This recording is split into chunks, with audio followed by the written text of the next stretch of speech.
Hello everyone and welcome to week 4. In this week, we're going to start diving into effects simulation.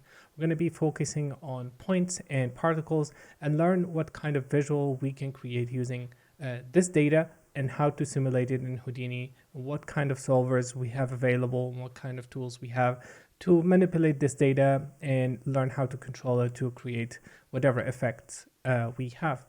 Now I have a few examples, few complete projects, so we're going to go over each one of them. Offers a more complex example of how to work with Houdini and how to use simulation in general. When it comes to particle simulation, there's few ways we could manipulate these points. One is procedurally. We can create effects without having to use simulation, and it's going to be all procedural in Sops.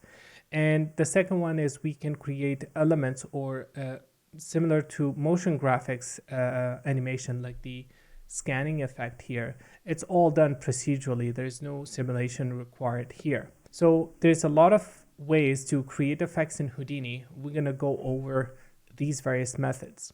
Now, once we get deeper into effect simulation, depending how long this week is going to be, we probably have to move some of these topics for week 5 because there's a lot of stuff that we have to cover.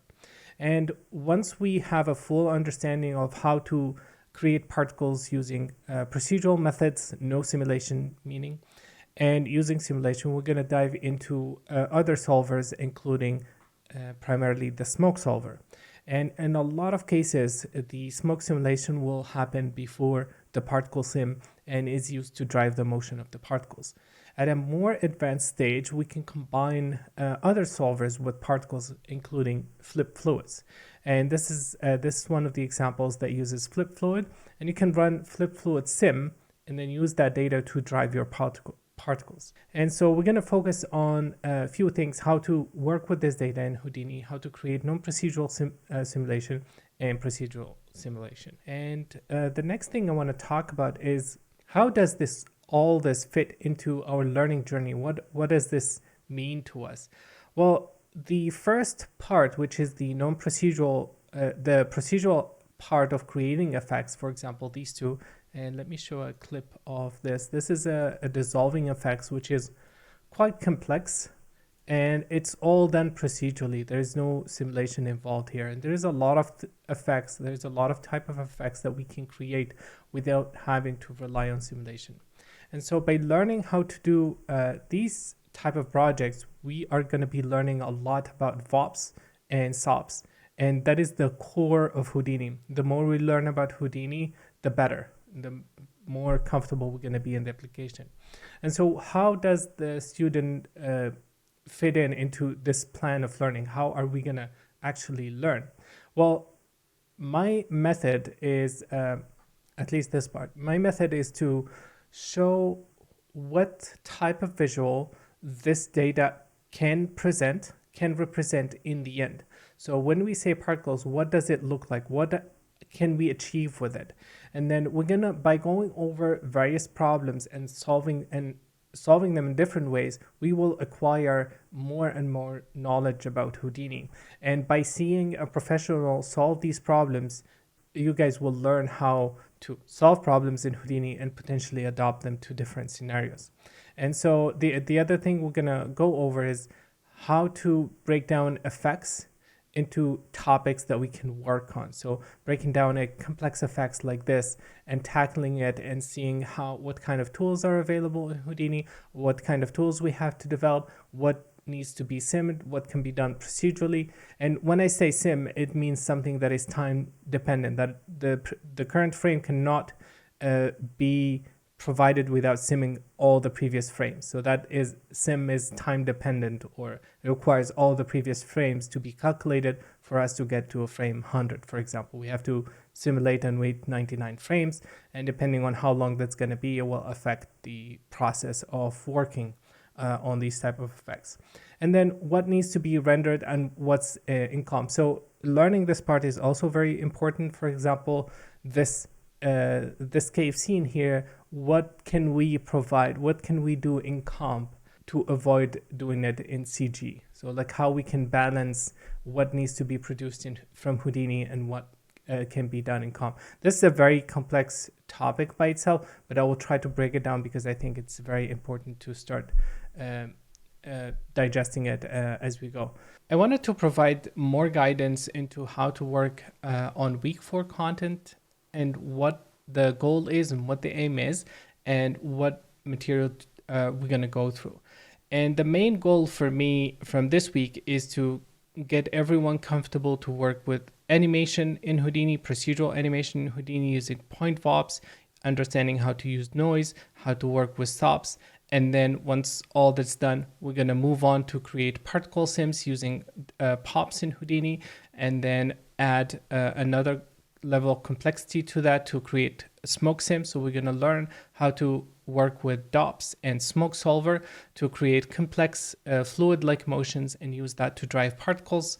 And then we're going to use, we're going to learn how to work with volumes, create custom collision system, use Sopsolver to create a cool erosion SDF system, and basically how to work with all these things in Houdini. It's going to be a long week with various different topics. We're going to learn again procedural animation, particles, and then smoke sim, and various other techniques that will be explored throughout this week that I think are very important to digest and learn.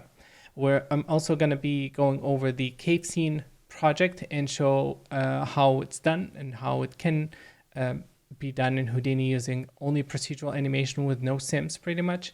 And then hopefully by the end of this week, everyone should be comfortable creating effects in Houdini and have their own, their first sims ready. Thank you and talk to you soon. Bye. Hello everyone and welcome back. So let's start learning more about Houdini and how to create particles, whether it's simulated or not. And I would like to clarify a few things before we go deeper into Houdini. And the first thing is particles. So particles is basically points. So we can have 1 point. That is 1 point. It has a number and it has a P position, and it will need a vector called velocity V to represent how fast it's moving and what direction it's moving at. And that's it. It's the same point that we have everywhere in Houdini. The next data that we're going to be working with, whether right now or later, is volumes. So I'm just going to say vol, and it is the same thing as a point. It is exactly the same thing as a point, but it is simply, you can think of it as a box in 3D. And that box in 3D is called voxel. This box has density inside. It's filled with smoke or volumetric data. It has density inside. And so if I create a sphere, for example, and I convert it into a volume, and I'll explain this in a second. So I can convert this into a density, and that's my a sphere converted into volume. Now this voxels, this made of a lot of voxels, and if I middle click, you can see I have 11 by 11 by 11 voxels in this grid. Let me change it to flat wire shaded, and you will see with volumetric data we always have a domain. So this data is always represented in a domain. With points like this one, if I scatter points, they are not restricted by a domain. They are just in space. This one is always restricted, and I can use a VDB visualize tree, and this will show the data, or it will show the data and how it's been stored. But I believe I can show the voxels.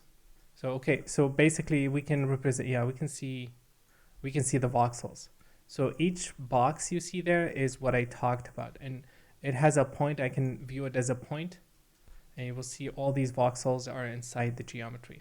So that's volume. And the main density that we're going to be working with is called density, which is the default in Houdini for the primary smoke field or the density value.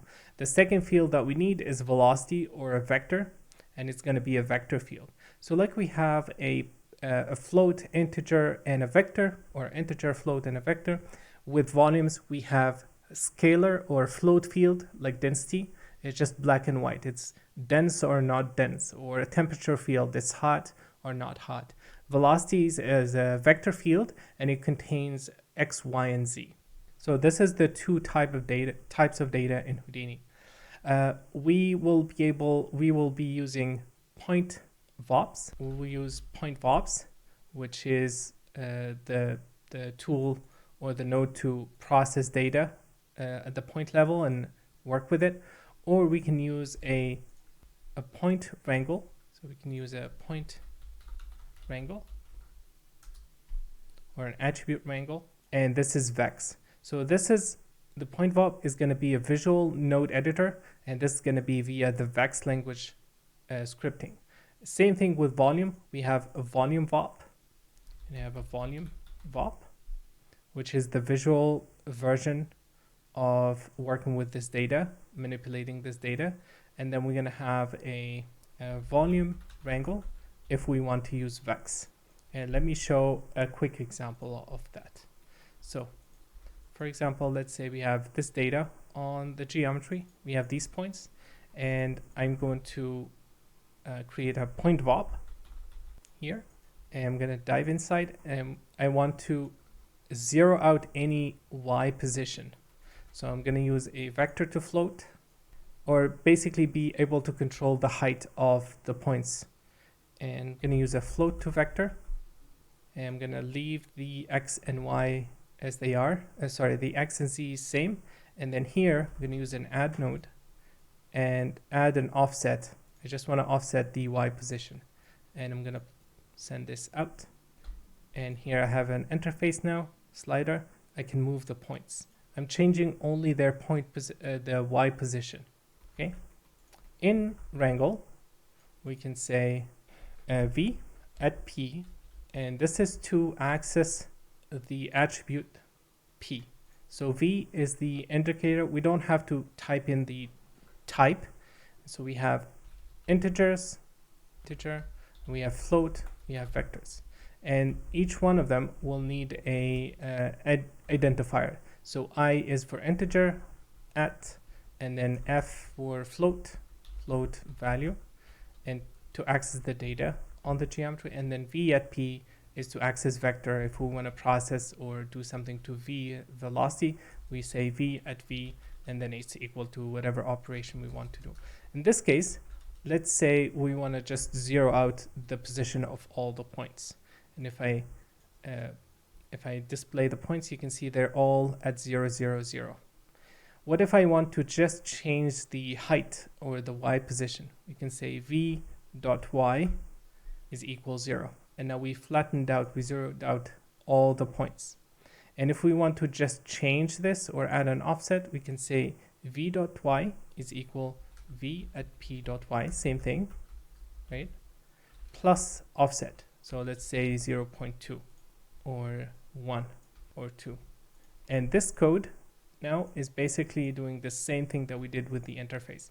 And what this interface is really doing, it's writing Vex code. So if I go right click Vex, view Vex code, you will see that it has a lot of preparation. That's basically a wrapper, like all the code that it needs for it to function.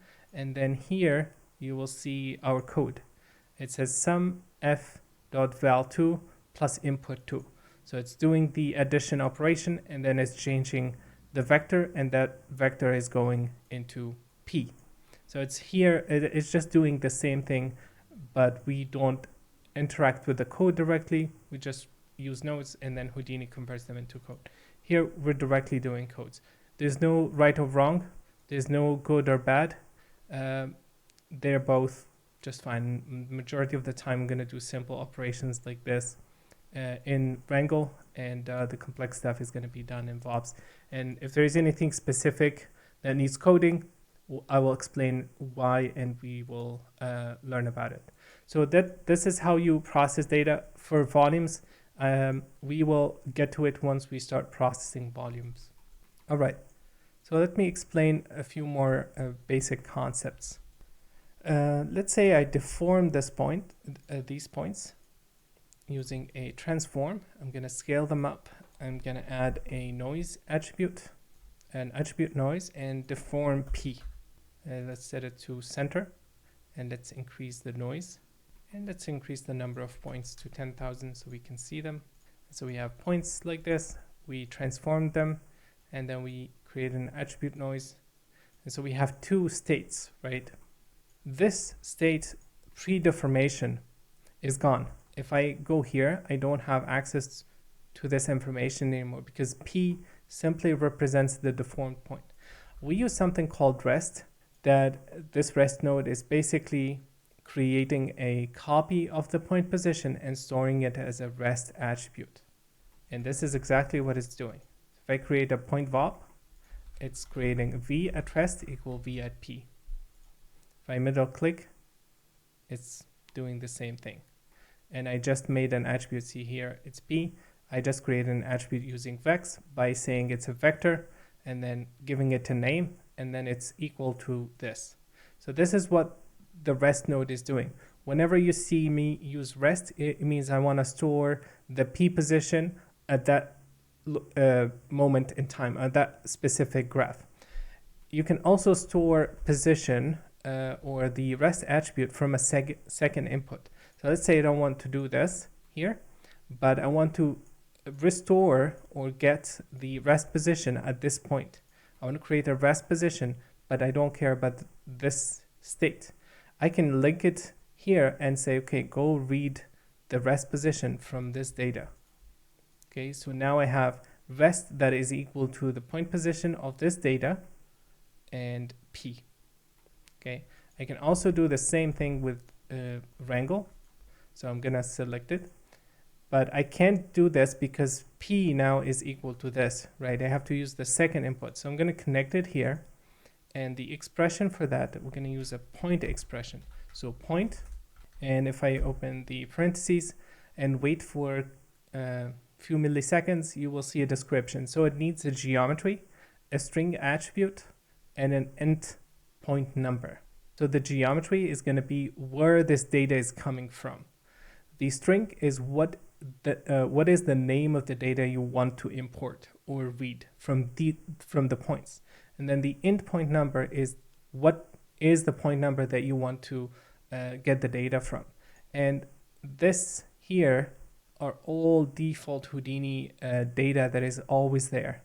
And these names are locked. We cannot use them. We cannot create a ptnum and give it a value. It's always predefined. So ptnum, if you hop over, it says point number. Primnum is the primitive number, and we know already this. So point, these inputs are numbered 0, 1, 2, and 3. Okay, they start 0, 1, 2, and 3. And here I'm going to say point. The first where the data is coming from is not 0 because 0 will refer to this. I want to read it from 1. And then the name of the attribute is called P. I want to read in the point position. And then the point number is just ptnum. It's the default because the point count is the same between this and this. We didn't change the point number at all. Okay, so if I go back here, it shouldn't complain. Implicit cast from float to int. Yeah, no, it should be. Oh, I believe we need a 0 here because it's a vector. No, it is correct. At ptnum, I think I made a mistake writing the, yeah, so it shouldn't complain. Ptnum, like that.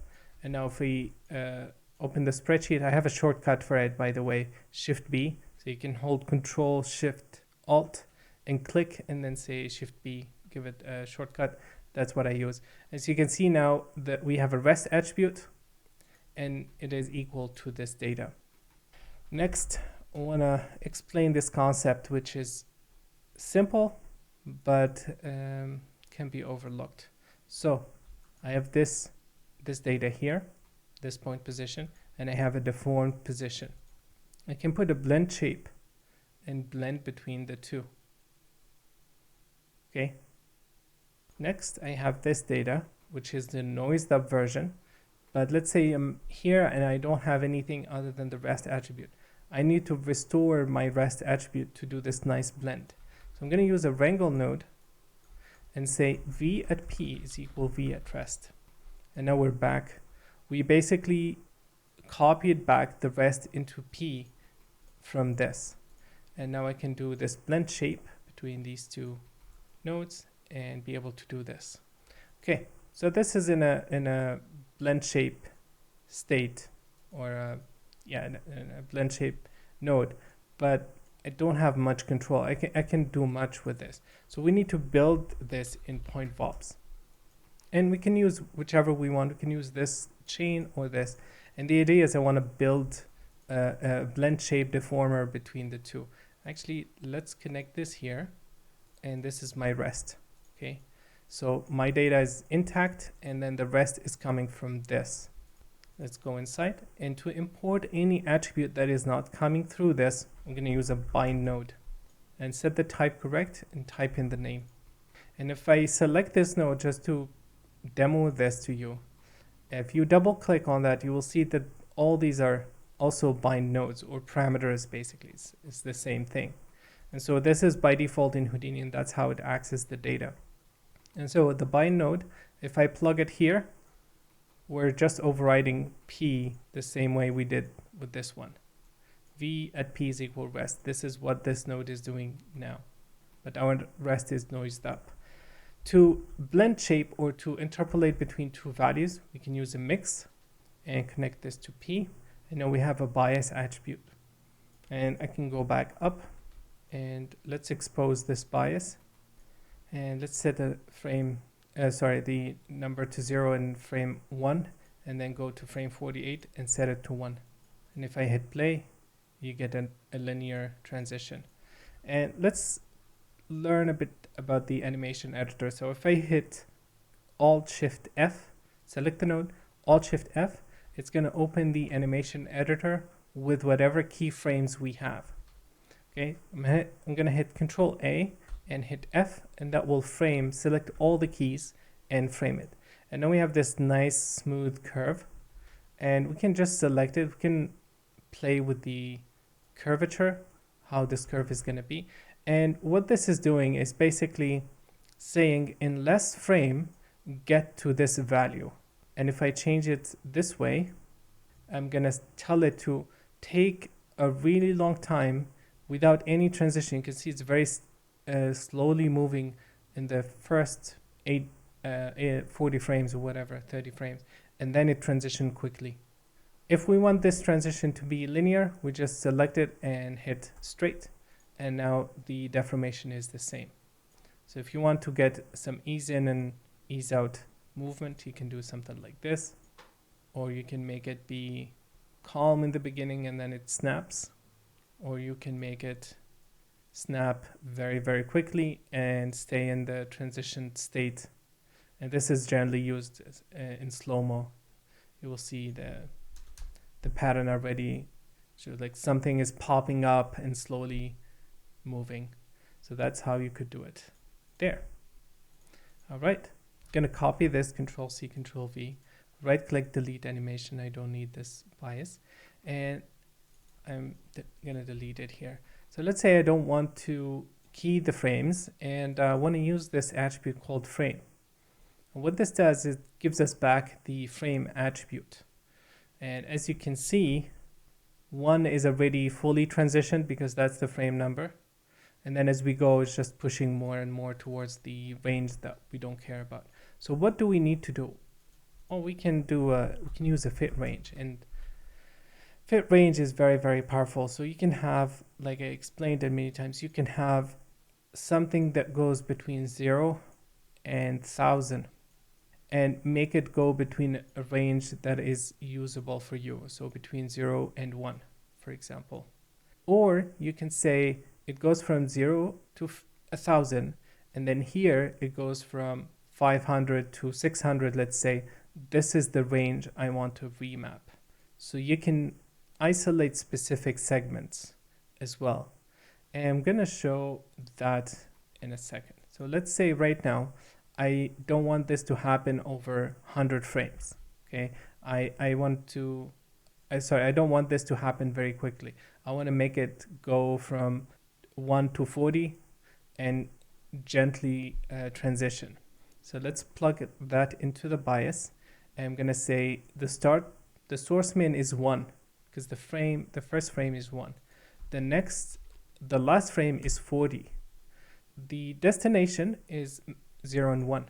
So if I hit play, I'm going to get a nice transition between 0 and 1. Very interesting. Next, let's say I don't want to use this specific range and I want the animation to start from frame 20 to 50, and that's where I want the transition to happen. So you're gonna hit, and let's hit play, nothing happens, and then we are inside that range where the frame is equal to between 20 and 50, and we get the transition happening. But it's too boring. Let's go with this one. It's too boring. I don't want this linear transition. I want to make it smooth. So I'm going to use a ramp node. I'm going to set it to a float because it's easier to control the visual. I'm going to go back up and set it back to linear. And nothing is happening right now. It's the same linear. But if I expand this and set it, let's say, to smooth, or maybe let's try not step, sorry, not valley. Yeah, this one. So I want to make something like this. What we're doing right now is we are remapping that frame result. And you can see how it's snapping slowly, not doing anything, and then snapping that frame. And we can also change this to be like that. And so it's going to start slow, or transition. You can see we're getting that same movement that we had before. We have this range, or this. I am going to bind exported into an attribute and call it alpha. And right now this alpha is probably equal to 0. And let me explain this in a separate example. Let's use a attribute create. Old school node. I'm going to call this alpha, and right now the value is 0. So I'm going to middle click and start moving it. You will see that the points are going to appear. So if the alpha is 0, the points are gone. If the alpha is 1, we see them. So why are they disappearing here? Well, because the first frame, or the first value, is 0 from this ramp. And so I need to reverse that. I'm going to use a fit range. My incoming range is 0 to 1. My outgoing range is 1 to 0. And so as the point grow towards that position, they are going to disappear. And we're using exactly the same animation. We made this nice noise, right? Let's play with the offset. Yeah, we can move this offset. It's very cool. So let's use $F. And if I hit play, you will see it's very jumpy. So I'm going to divide it by 50 to make it really slow. And now we have the points are moving. So let's take a look, and if I hit play, you can see that our sim, the particles are moving now, and it feels very, very natural. And we can also do something more complex. I'm going to copy this node and add it here. I'm going to lower the size and lower the frequency of this and divide this by 30. I want this pattern to move faster. So now the points are jittery more, and then we have the second layer and they're moving like this. And now if I hit play, we're going to get this nice procedural animation. Right, now why are we doing all this procedural? Well, I needed to explain various things with this system, because this is what really happens in particles as well. It's just that this motion is not coming from a point fob, it's coming from a sim, but it's pretty much the same. And the other thing is we don't need a sim anymore. We're not time dependent. I can go to frame 50 and just see my data right there. And so this is super, super fast. And these effects are generally very common thing that we're asked to do as effects artists, to dissolve or to transition things. And I just increased the number of points. Let's increase it more. And this is a very decent number. 250,000 points, and let's hit play. Boom. 250,000 points just simming right there. I mean, moving. All right, let's make this a bit more impressive. Let's go back here, increase the number to 1 million, and we can just tweak. We can disable this, and we can tweak the noise as we go. And I don't want this to have fractals. I want something simple, more organic and soft shapes. And then the second one is going to add the big deformation like that. And now if I transition, I have some cool shapes. Now, this is the trick I like. We added that alpha across the board, right? But at the beginning, it's just one, and then it's going to, it's following this curve. I don't like it too much. I don't like the alpha transition. I want to make it more linear. So I'm just going to use the frame number and say my first alpha is going to be 1, and it's using the linear curve. So the value should behave differently. And let's see. Yeah, I like this better. I don't know why it's not disappearing quickly. Yeah, it's fine. I'll just divide it, make it slower, make it less visible by multiplying the current alpha by 0.7. So just 30% less to make them more transparent everywhere. And I'm going to give them a color. And let's set it to a constant. It's fine. I'm going to give them a red color. And go here, right click, pixel, make sure it's pixel. And now we should see the particles accumulating in the viewport with this nice color. If I hit play, we should see some cool abstract shapes accumulating. I think the alpha is still too high. Yeah, something like this. And so all of this is happening in the viewport. Okay, let's do one more thing. I'm gonna go back and lower the number of points to something really low, to 1000. And here we have the animation. I'm gonna turn off the alpha because I need to see this. So here I'm gonna say alpha is equal to 1, and this is gonna override my data. Or I can just use an attribute delete, and at this particular location I'm gonna just delete my alpha attribute, and now all my points are visible. Okay, I'm gonna use a time shift node, do a few values. So frame 1, I want to keep frame 1, frame 5, frame 2, frame 5, and let's say frame 15. I want to merge them in order. So this one first, this one, and this one. And then if I use an add node and go to polygons by group, and then by attribute, we don't have an attribute right now. So what I need to do is I need to copy the point number, which is this ID here, or this ID. I need to copy it into an attribute. And to do that, I'm going to use an attribute wrangle. I'm going to call this @ID equal @ptnum. So now we have an ID attribute that is consistent and represents the point number.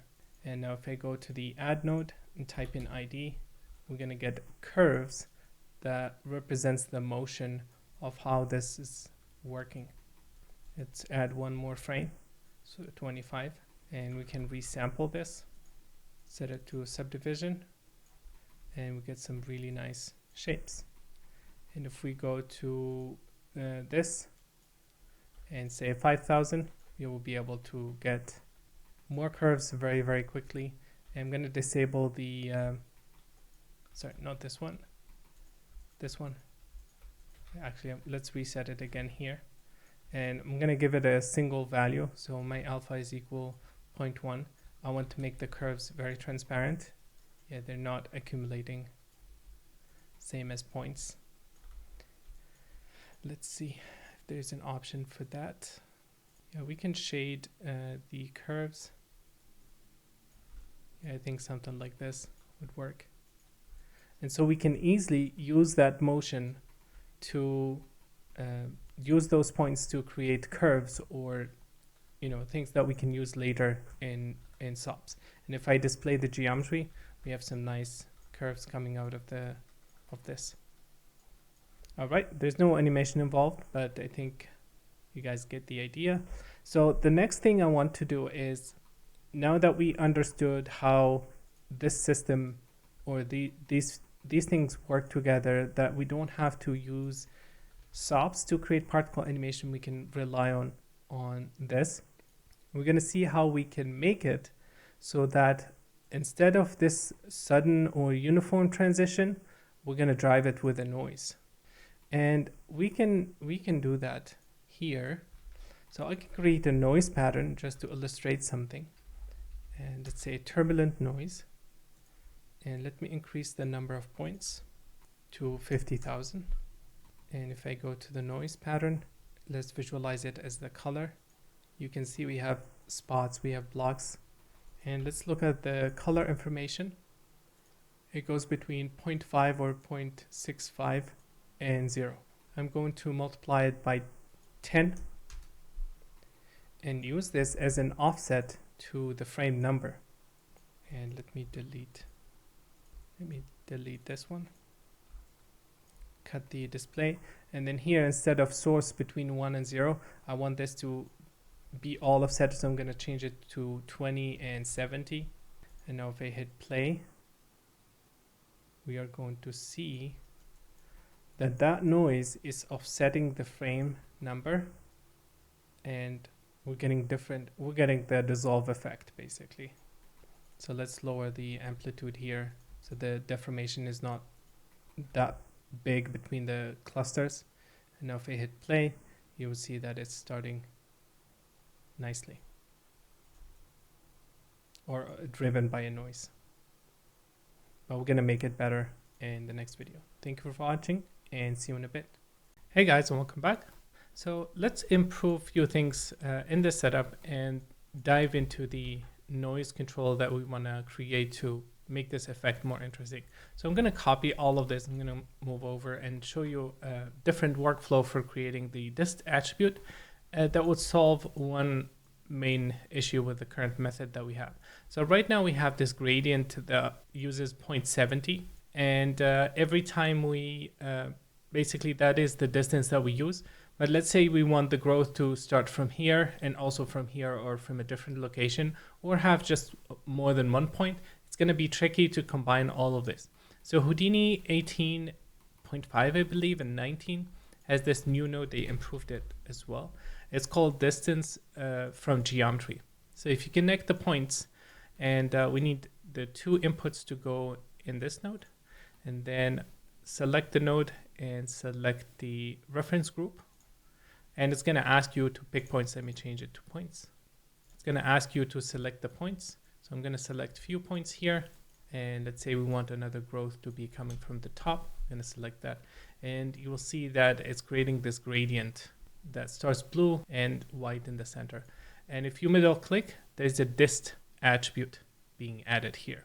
Cool. So I'm going to use a copy attribute copy and copy that dist attribute into my geometry.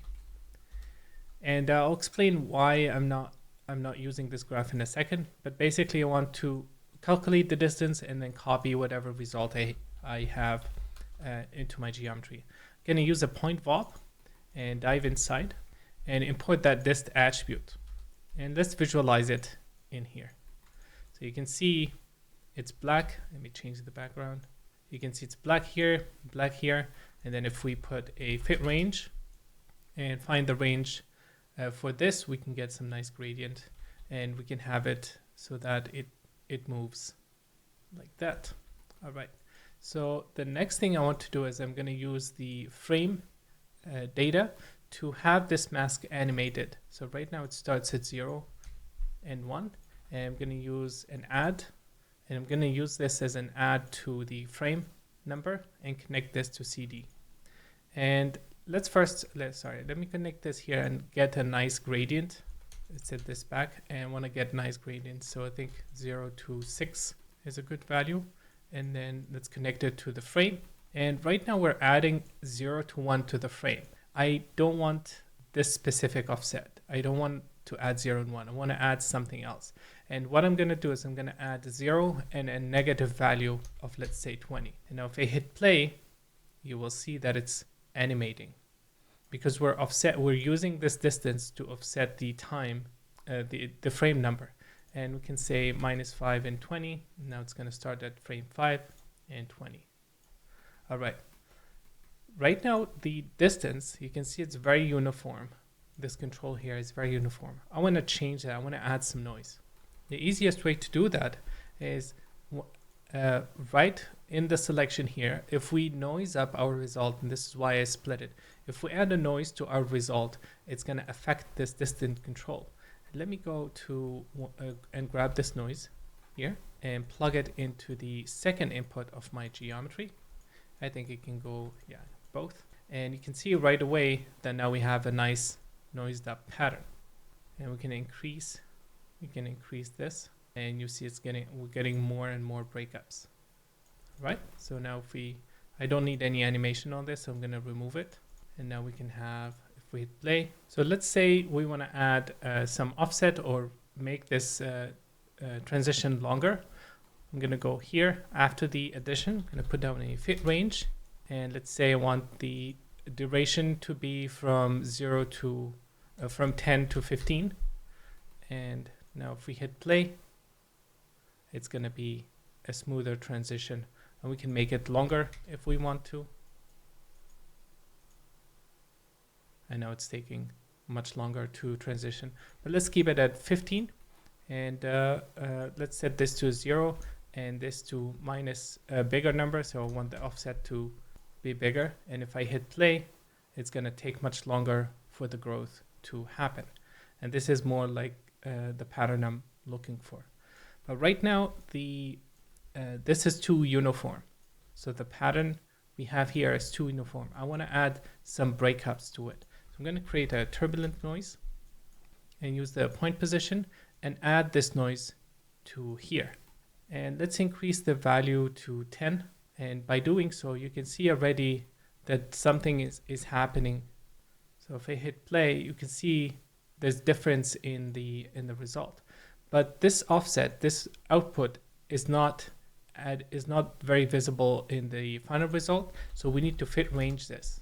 I'm going to put a fit range and let's say 5 to 15. And now let's say 0. And now we're going to see that certain pieces or certain blocks are going to be happening. Yeah, you can see it much better here. You can see the growth is much more organic. You get these spots that show up first, and then you have the remaining effect coming along. So this is basically offsetting the time of when the points are dissolving. And we can make it more selective. We can make it so that we have spots more separated. So you can see the separation in the noise pattern like that. And then as we hit play, those spots will get filled up with the, basically with the lag. They're going to be colored white. And we can add an offset to make other pieces feel much slower. So we can make the range happen like that. And let's lower the noise amplitude to make the blocks bigger and reduce the roughness a bit.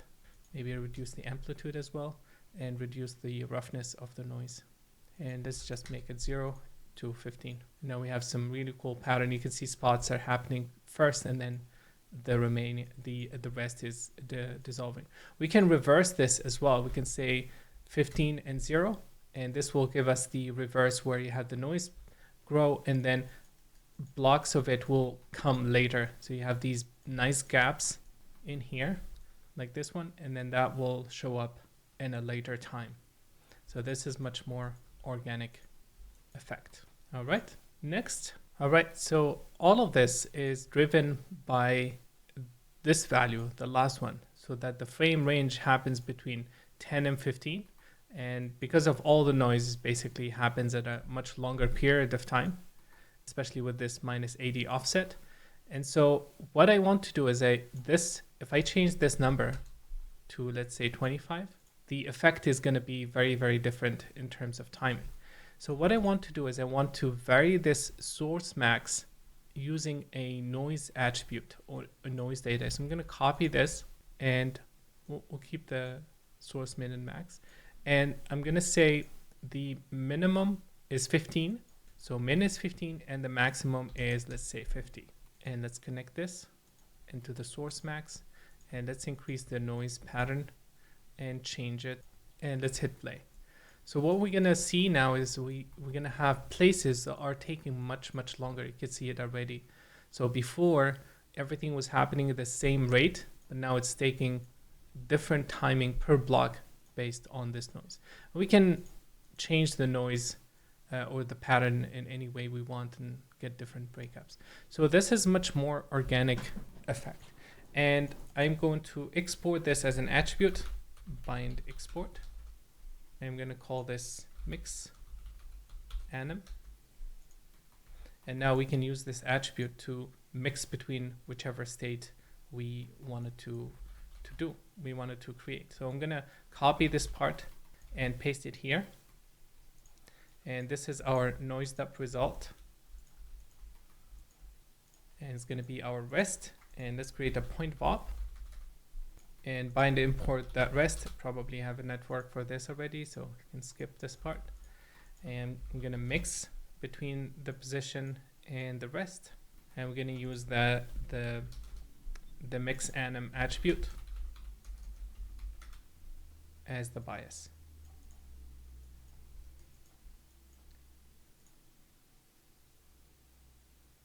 And you can see it's already working. So what we need to do is we need to create a nice ramp to fade the points that are becoming white basically very quickly. So we'll do that in the next video. Thank you for watching and see you in a bit. Hey guys, and welcome back. So this is what we have so far. And as you can see, the points are moving from one area to the other, but they're not disappearing, and we want that disappearance effect. And let's create an alpha based on this anim mix anim attribute. So I'm going to bind export this and call it alpha. And right now, if it's 0, it's going to be transparent, and if it's white, it's going to show up. So we need to reverse this result. I'm going to use a fit range and say it's 1 and 0. And now at the beginning, it's going to be visible, and as it gets closer to the target, it's going to disappear. Right. So let's I don't want this to be 100% linear, so I'm going to increase the alpha, and the disappearance is going to be only restricted towards the end when it's 30% close or 30% away from the source. So we get this nice fade off. And I don't like the animation too much, so it's too snappy, and the beginning is also happening when at frame 0 we get this particle moving already. So I'm going to go back here, and instead of -80 and 0, I'm going to say -10 and 80. Now if we hit play, it's going to start after frame 10, but it's still too snappy. So let's find why that is. I'm going to disconnect the source max and hit play, and it's too fast. So the transition is too fast. So I'm going to increase this to 25. And let's hit play. Nice. So now we have a nicer transition. So I think let's go with 35. Yeah, I like this. And we use this noise to drive the min and max. So I'm going to set the min and max to 35 and 60. And let's connect that to the source max and see how this is going to affect the result. Cool. Not too snappy, but there's still difference in there. Let's make it 30 and 55. All right. Last thing, right now it's linear. The transition of all the points is very linear, and I want to change that. I want to make it so that it starts slow and then it gets snappier towards the end. So we're going to do that by remapping the mix anim attribute. I'm going to use a ramp. I'm going to change it to a spline and connect it. The same thing is going to be used for both the visibility and animation.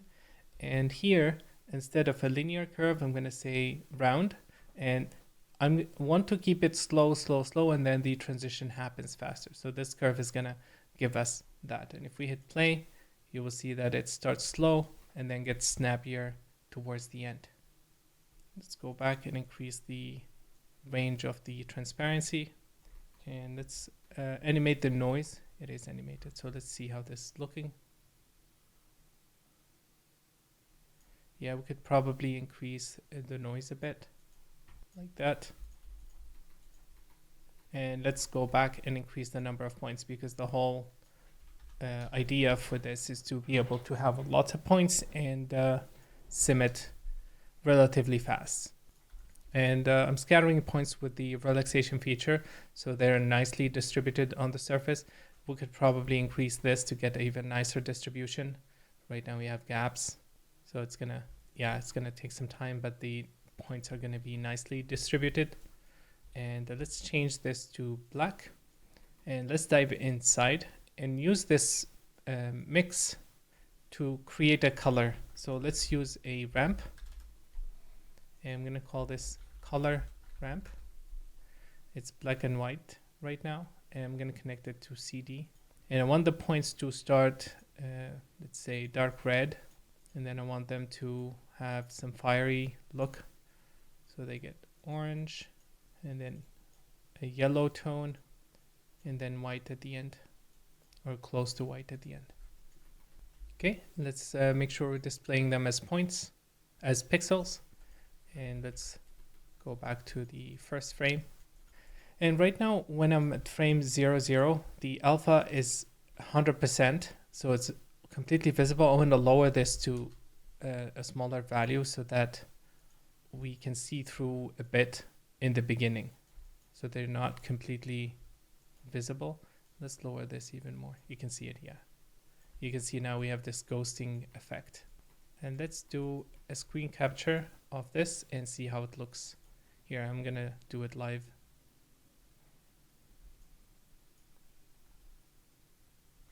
Let's change the camera framing. And let's increase this. I'm gonna go to frame 100, this frame. And no cropping, no resolution trimming. And let's say 100 frames. And let's play this and see how it looks. Yeah, I think it's too fast, and it's all happening at the same time. I don't see a nice progression in the transition. So let's debug why that is. Let's go back up, and here in the attribute, so something happened to the noise, because frame, yeah, this is happening now everywhere, and I think we did something wrong. So let's disconnect this.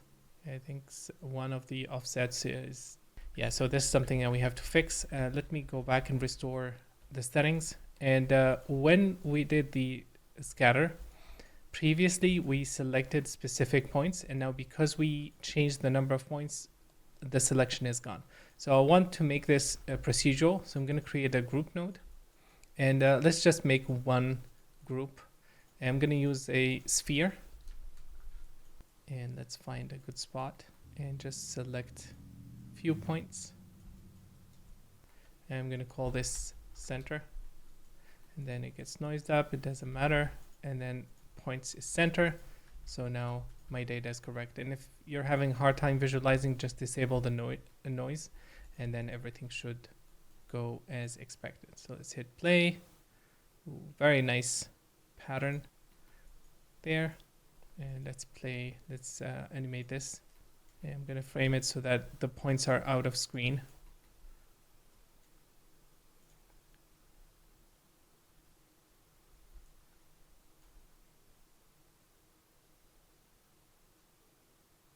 Yeah, I do think it's fast, but I think we're good.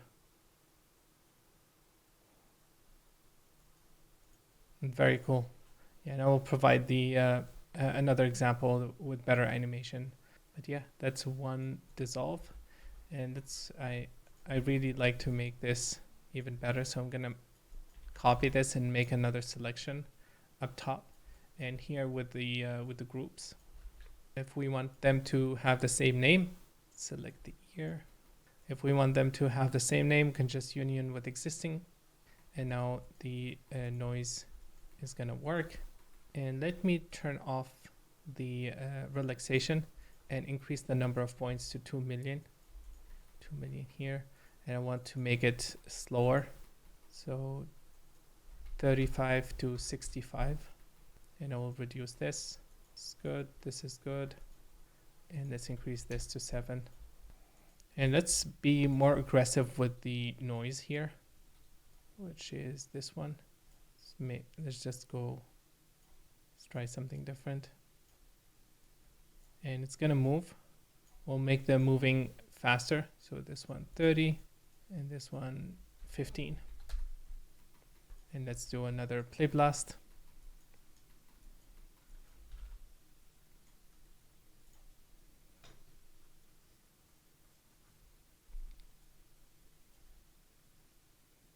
Yeah, much better. And it's starting at the top as well.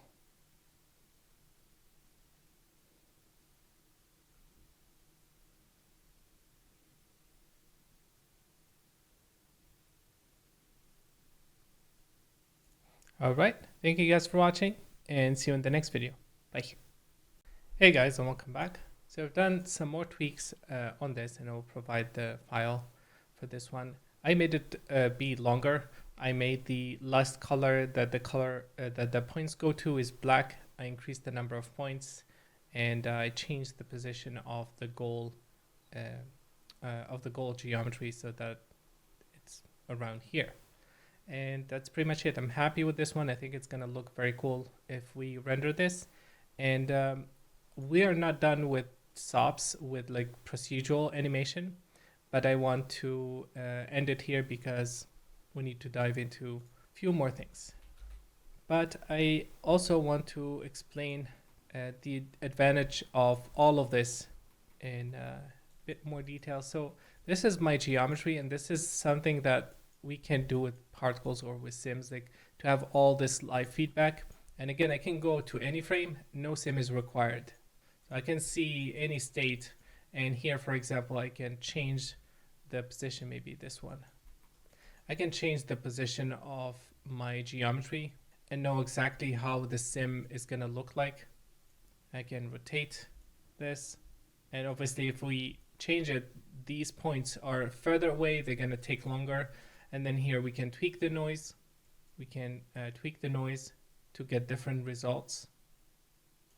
And we can even make it so that the noise is less in the beginning. So we can have two different states rather than just a rest. We can make this more complicated and have them start slow. And then as they get closer, they get more and more deformed by providing a second rest that gets used in the center.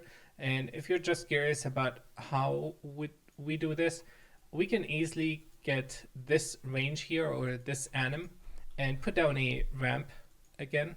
We can use a spline ramp. Let's call this CC ramp, and I'm gonna connect it here to the color. And right now it's black, so let me change the background to light. And I'm gonna override the alpha to be equal to 1 so I can see all the points. And if I play it, yeah, so right now it's linear, so I'm just gonna, sorry, it's black, I'm gonna just change it to linear. And let's say we want to add a different noise in the center. Here, we can just change this to smooth and put a point here, and we can isolate specific segment. So you can see now we're isolating the center segment of these points. And we can use that to do whatever we want. We can use that as a mask to add an offset. Let's say this is our position or the goal position. We can add procedural noise to it. And let's generate a noise here, turbulent noise with the point. Add it. It's a 3D noise. You can see already the result. And I'm going to multiply that noise by this mask. And let's move this here. Let's organize this a bit. And I'm going to change it to shift using the Shift S shortcut. And let's move this. Okay, so we have a noise. We have our rest, which is our target position. So that's where the points are going to. We multiplied it by this color, and let's add more noise. Let's increase the amplitude, and you can see in the center how it's moving. And I'm going to change it to zero-centered noise. And let's set this to 25 and lower the frequency maybe to something like this. We can repeat it on a specific axis, for example, to get more stretched tendrils. And now if we go back to our display or the ramp that we had, or it's the ramp, color ramp, and let's set the alpha back to 0.8 so everything is 20% transparent, and change the background to black. I think I'm gonna lower it even more, 0.1. So everything is very transparent. Actually, I should have gone with this look. And we're modifying the center piece or the center block of this only. We can also use it to drive and make the noise less in the beginning so that the transition maybe transitions to something other than this one, like a different state. And that is used in the first small segment by isolating it using a ramp like we just did. And so you can have blocks along the path of this. This is actually very, very cool to have all of this animate live. I'm gonna do a capture. Yeah.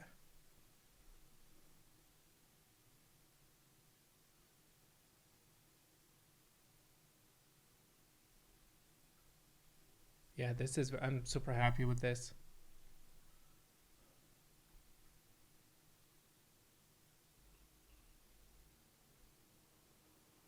And almost no same time, like I just cached this to disk and I don't even have to cache it. Like if you send this, it's probably faster to do all of this at render time than having it to cache to disk to 1,000,000 points and read them. Okay, so let's go back. Let's save this. I'm gonna increase the version and let's copy this one and create a new one, call it pop. And we're gonna dive into doing some particles. Again, this is not the end of procedural animation in Houdini by any means, but that's one effect that I think is very cool to get. I want to show quickly a tip, but you can skip this part if you want. But I want to show how we can get an effects. Let me see if I can find it quickly. Diablo cinematic. So there's one effect here. Yep, this one. With Diablo falling down. And you can see the ash being emitted, and then you have this shot, which is very similar to the effects we did. And then you see this line here. I want to see if we can isolate this one in a procedural way to get some connection if we want to create something there. So that's the idea. And I'm going to lower the number of points so it's faster to work with, say 50,000. I'm going to change the background to light, and let's go here. This is all good.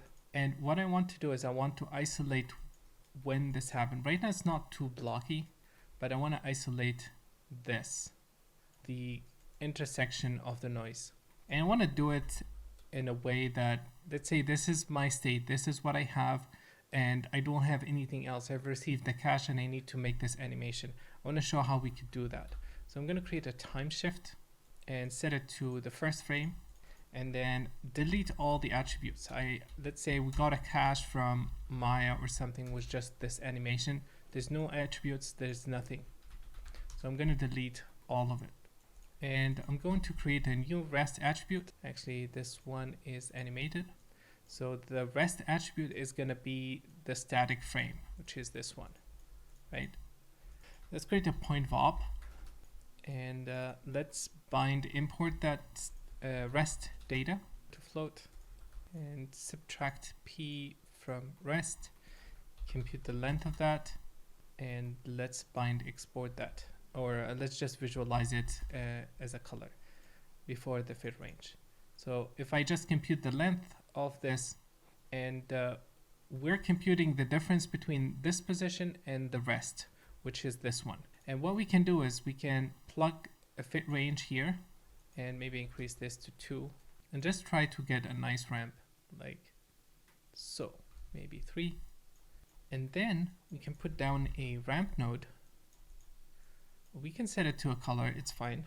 And here, if I swap this, it's actually a button for it now. If I swap this, you can see the state is 0, but I'm not like the first frame is 0. I'm not interested in this black or this white or this black. I'm interested in when it's happening, when that transition is happening. And so if we narrow down the range of the dissolve, let's say 0 to 1, we can get a very sharp transition here. And let me push the black. So I'm going to tweak the ramp to isolate this. See? Let's put down another black node. See how I'm gonna put another point here and isolate it here. Now if I trim this, We're basically isolating a specific moment or specific distance from this. And as I go, see, we're getting this nice effect, and we can just give it a red color like that. And now we have a cool propagating mask done all procedurally. I hope this makes sense, but basically we're comparing where the point position, and then if the point is between, so the point goes from location A to location B, and there's a path. That path, you can think of it as a linear ramp, and we're picking specific segment where this point is just left A and is only 10% away from A or 5% away from A. And the other thing we could do is, because we're doing all this calculation based with the animation and all of that, we can just freeze P by restoring the rest from the first frame. And now if I play, nothing is dissolving, nothing is moving, but I have this color information. So even if it's moving there, I can still restore it, freeze it, and let's blast this. And let's blast anything using this expression. So if the color is less than 0.1, I want to delete everything else except those points. So we have this now that we could use. And we can increase the number of points, obviously, to something much higher, say 5 million points already. And now we have a very accurate map. And there's even room here to see it's black. There's range there. If I take this data and make it white, right, I can take it and say I want to fit range this, or a vector to float. I want to work with a vector. It's 0 to 1 already, but let's say I want to be able to fit range this, and then plug it into a second ramp. I'm going to call this, just give it a name so it's different. I'm going to plug that here, and let's, yeah, I think this is good, but maybe we can do this, get something brighter in the center. And then we have a full range. And look, if I change this to red, blue in the center, and green, or just black here, we can get different colors inside that ramp, inside that small range. And let's change this to green so we can see it. So you can see all the colors are there. So we have information. We can still do stuff to this and get some really cool data for the comp to work with. All right, guys, we'll continue. This part took longer than expected. Sorry about that, but I really wanted to show how we could do all of this procedurally. All right, thank you for watching, and see you in the next video. Bye. Hello, everyone, and welcome again. So far, we've talked about creating procedural animation in Houdini. And the next thing we're going to talk about is animating particles using sim. And right now, all the data that we have is located in Sops. Let's call this pop intro. So all the data we have is located in Sops, and we don't need any sim. We basically are not time dependent except for the animation, which needs that. So I'm going to I'm going to copy this. Actually, I'm just going to lower the number of points to 10,000, and let's hide all. So this function here, and let me go back. So if I am at the upper level and I say show all, and I go inside, it's going to show me all the nodes that are visible with this blue rectangle. If I dive inside, I can say, it's still showing that. I can say hide other objects, and I'm only seeing what is available in this context, in this pop intro. So we have data in Sops, and we're going to move it to DOPS. And I'm going to create Sops, and I'm going to create DOPS. So Sops is for anything procedural, no sim required. To get sim going, let's use a different color. To be able to sim this, we can create, let's say, points in Sops, and we move them to DOPS. This is a different context. This data is going to be copied to DOPS. We run the sim, whatever sim we have, and then we export the data back as points. the way the data is represented here is different than Sops. Okay, so this is going to be in the spreadsheet. We can see the points attributes, but in DOPS there's much more data than that. So in the import process, the data is being converted to DOP data. And the way DOP works is we have an object. Let me show it. So I'm going to create a DOP network and go inside. The way data works in DOPS is by creating an object, which is the placeholder of the data. Okay, this is just the declaration, like a container. And then the solver, which in this case is going to be a pop solver. So we have the data container, and it's called an object, a DOP object. So it goes into the solver, and you can think of this as an engine, and it's getting a container, and then we feed that container with data. So we can say pop source is what's going to fill this bucket with data, and all of that goes into the mixer, and then the result comes out.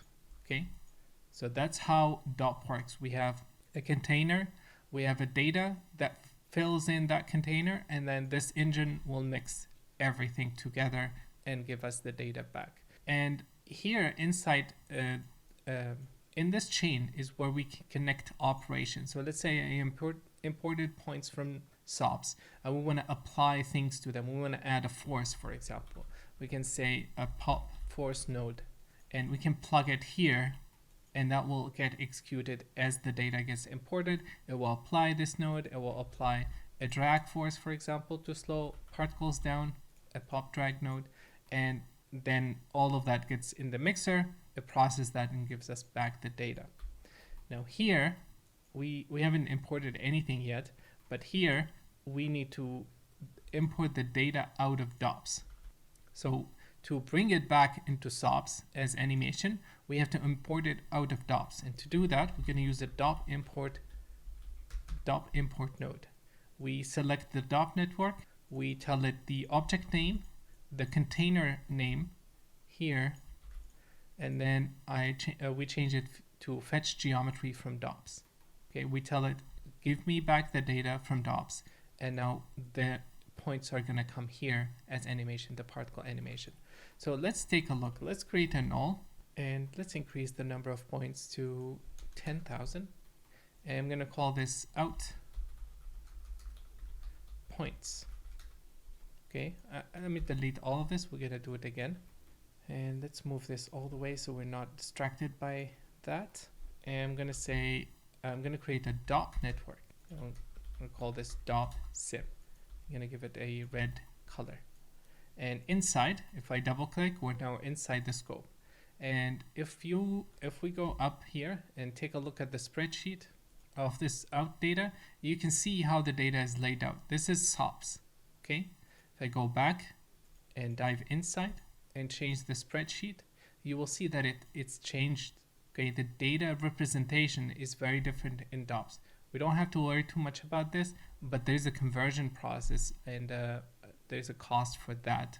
So the data is processed differently in DOPS. All right, let me delete this output. We don't need it. So we're going to create our container, and for particle sims, it's called pops. Everything particle related starts with a pop. Okay, all of it. Particle operators. So let's create a pop object. I'm going to name it pop object, and I'm going to create a pop solver. Connect this here. Create a pop source. Connect this here. Let's go and open the properties for this pop source, and it has few options for the emission. We're going to say I'm going to select a specific node. So let's go to the pop intro and out points, and boom, by just doing that we have our points imported.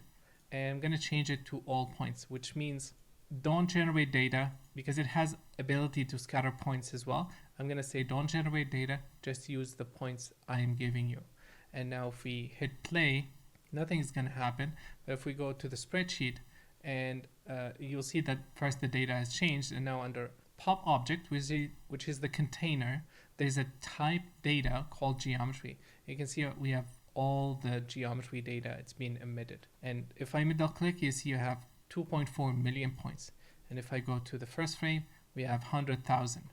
Okay, so every frame it is emitting 100,000 points, and all of those are being accumulated. Let's create a gravity force, because right now there's nothing, no force, nothing. If I hit play now, you'll see the points are falling down. All right, let's go back up, and let's reduce the number of points to 10,000. I'm gonna use a seed so that the scatter is different every frame. And if I go back in and hit play, you will see that I have a source that is blue, and then the points are being emitted every frame. And so they're just falling with gravity. Let's delete the gravity and create a pop force node. And this has few options. It has a force. We can have the points move in a specific direction. So I can set this to 4, for example, and now they're moving this way. Very cool. Let's add a noise to this. So this node has a noise. Let's increase the amplitude and hit play. Now you can see now this is a sim. This is not the same as how we did it in Sops. This is all procedural. So let's increase the amplitude to 3 and let's hit play. And now our points are moving. Cool. So now the points are continuously coming in every time. It's not giving us that effect that we had where the points emitted once and then they stop. Like, it's not dissolving. And so how can we do that? Well, we can do something like this. Very, very simple. I can create a delete node. Let's put it here, and I can say bounding box. I can change it to sphere, and let's make the sphere bigger and move it. And let's change it to points and delete non-selected. So right now I'm deleting all the points, and if I hit if I animate this to go from, let's say, frame 70 to 72 across the object, we will get a state where the points are being only visible for a short period of time and then they disappear.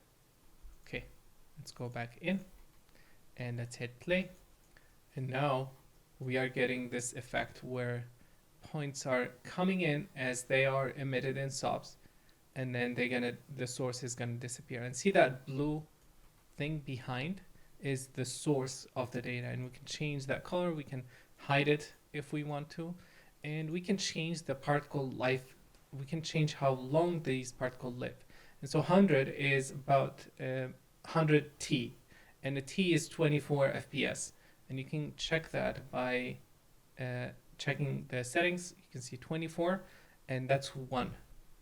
So 1 T is whatever units we have. If we had this 30 FPS, 1 T is gonna be 30. So, and that T can be accessed by this. It refers to time, right? So you can see 49, this value is 2. And we also have $frame, and that is the frame number. So if we set it to 1, it's gonna be 1 T, whatever frame rate we have in the scene. And you can see the particles are now dying. We can make this shorter, 0.25. And now they're just living for a bit and then disappearing.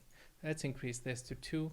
And we can randomize this life per point. So we can say that I want to randomize it so there's 0.5 difference between each point. So we get 1.5, we get points with 1.5 to 2.5. That's the range we're gonna get. It's plus and minus that. Okay, let's hit play. And we get this nice effect with all the points animating. So right now this animation is too noisy, right? I'm not seeing any pattern. So let's increase the swirl size. See if we can get them to form, yeah, something like that, like nice patterns. Very cool. And let's animate the offset so the noise is not the same every frame. Let's put $T to get more randomization. Nice. But you can see already how slow this is. It's much slower than doing it in Sops. But that's fine. Let's increase the number of points to 10,000. And let's go back in and create a color node and give these points a color. And I want this color to be driven by the age. So if they are just born, I want to give them a different color. And if they're about to disappear or die, I want to give them a different color. And I'm going to select the source and disable it. I don't want to see the emission source. And I'm going to change the initial color to be dark red. And then in the center, it's going to be orange. And then as they get closer to dying, I'm going to make it black. Let's go back up. Let's create a dot import. And let's plug this. And the object is called pop object. And now if I select this, we should see the data. Sorry, we need to change this to fetch geometry from dops. And then if I hit play, we should see our points coming in. All right, let's create a wrangle node and give them some alpha. I'm going to say alpha is equal 0.5. And because the color goes to black at the end, let's lower this. Because the color goes to black towards their lifetime, when I view this as black, it's going to basically disappear. So let's change it to black. And let's make sure we're viewing them as pixels. Let's see, alpha 0.1. And you can see as I play, there's a blue caching option here.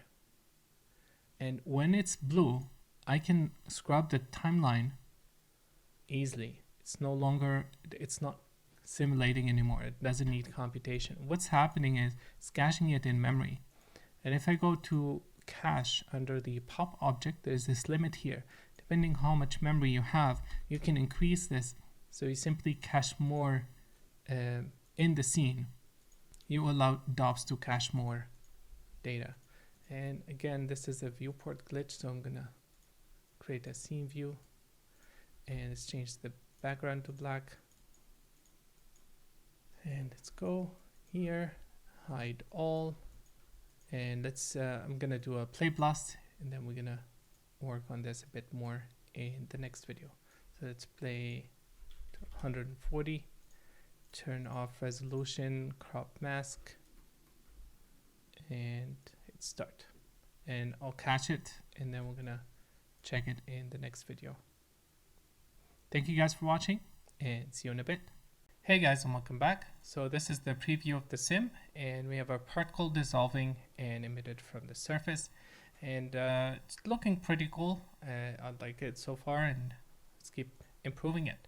So what have we done? We took the points and we animated this object here that goes like this.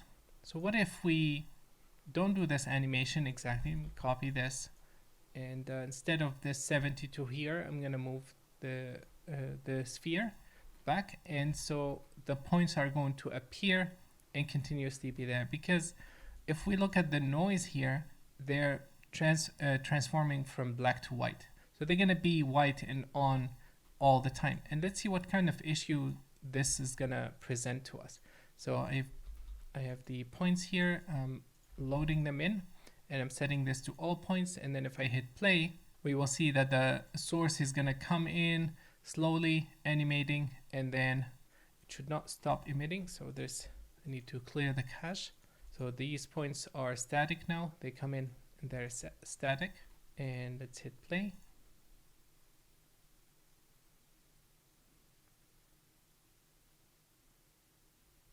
I honestly not sure why this is behaving in this way, because I've been debugging this already, but I think Houdini is reading something about these points.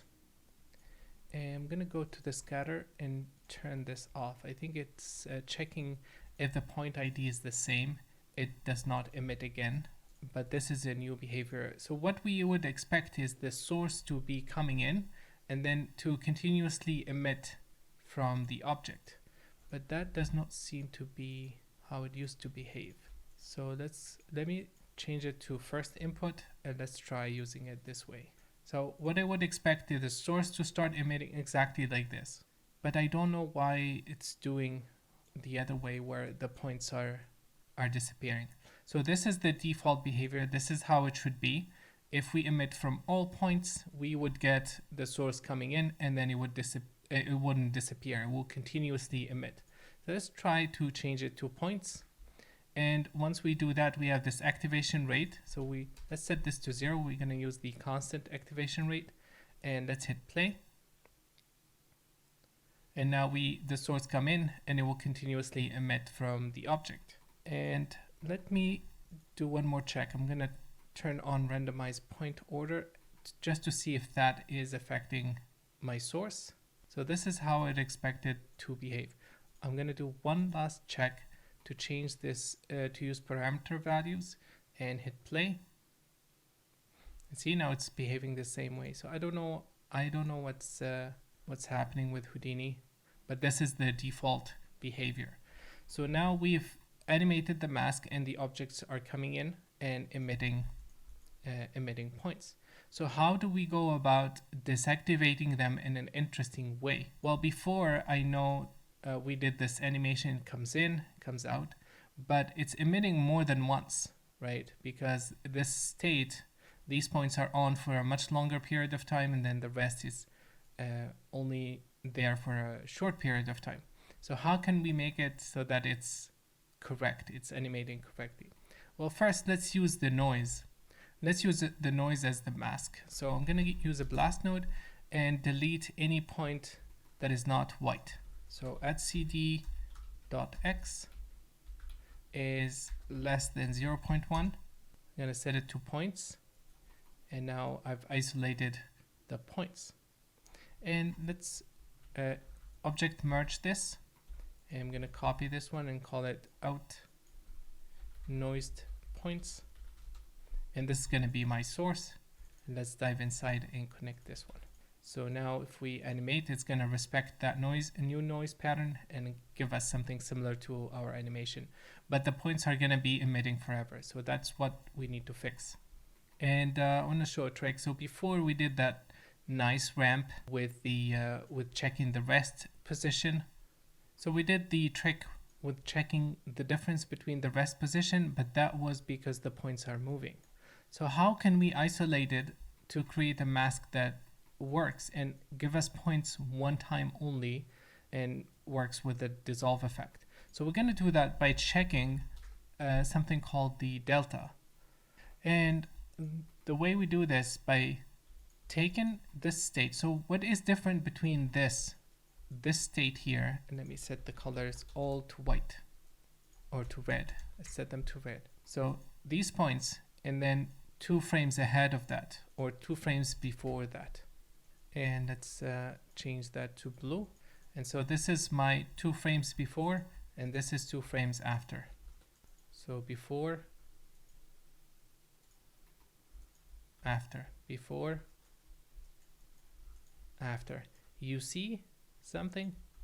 You see that there is an edge here. So if I take the current frame and check 2 frames before, I should have less points than how many I have now. So 3173, and then this is 2617. So all we need to do is find the difference, find which one are not here or were not in the 2 frames earlier, because this state has less points and there is an overlap. So I want to basically find the overlap. The way to do this, so we're going to create an attribute. I'm going to call it scene. And this scene attribute is equal to 0 at this state. And then here, I'm going to change it to 1. And I'm going to copy this data onto this data. And if the point has been seen 2 frames before, I will know it's going to change. So to be able to transfer this to this, because the point number is different, we need to initialize an ID attribute. So we're going to create that here. ID is equal at ptnum. Okay, so now here, these points have scene set to 0. These points have scene set to 1. And then if I copy from here to here, it will only copy the points that have been seen, because the other ones, they don't have an ID to match. So the attribute I want to copy is seen, and I want to respect the ID attribute. And let's check the attribute, and you can see some of them are 1, some of them are 0, and I'm interested in the one that are 0. So at seen is equal 1, and it's a point, and boom. So by doing that, by checking 2 frames before, we will get this nice ramp or nice points deforming. And this is one way of, figuring this data as well. We can increase the number of points, and now we are able to emit. So what's going to happen is we're only going to emit for 2 frames. Basically, we can shorten this to be only a frame offset, but that may give us a very thin line that is not enough to emit from. All right, let's create a null and call this out new source. Copy it, and let's dive inside. And we can use all points, it's fine, because the source is only going to be there for a short period of time. And let's use all points, and then if we hit play, all points, activation is set to 0. It needs to be 1 when we use all points. So if I hit play, we're going to get the emission, and it's only emitting points 1 time, and now they are dissipating.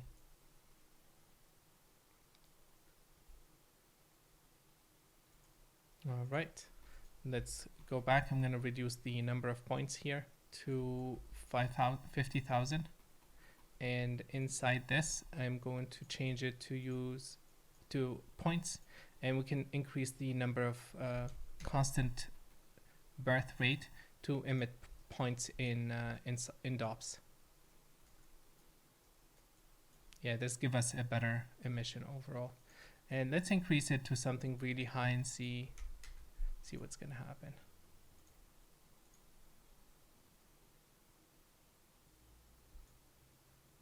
Very cool. So the SOP calculation is also taking some time, and that's going to add to the overall speed of the sim. And if we want to make the source thicker or wider, we can go back here to this frame and increase the offset by, let's say, 5, and now it's much bigger, much thicker. And I'm gonna cache this. I'm gonna use a file cache, and we can keep all of this the same, and I'm gonna cache it to 240 frames. It's fine. And then take a load, and now it's loading in from disk, and I'm going to change it to all points and hit play, and it should be much faster. Yeah. All right. We'll continue playing with this in the next video. Thank you for watching, and see you in a bit. Hello everyone, and welcome again. So let's continue learning more about POPs. And the main goal of this exercise is to really get comfortable with how things work here and how we can create cool effects in general, hopefully apply it later to create something more complex.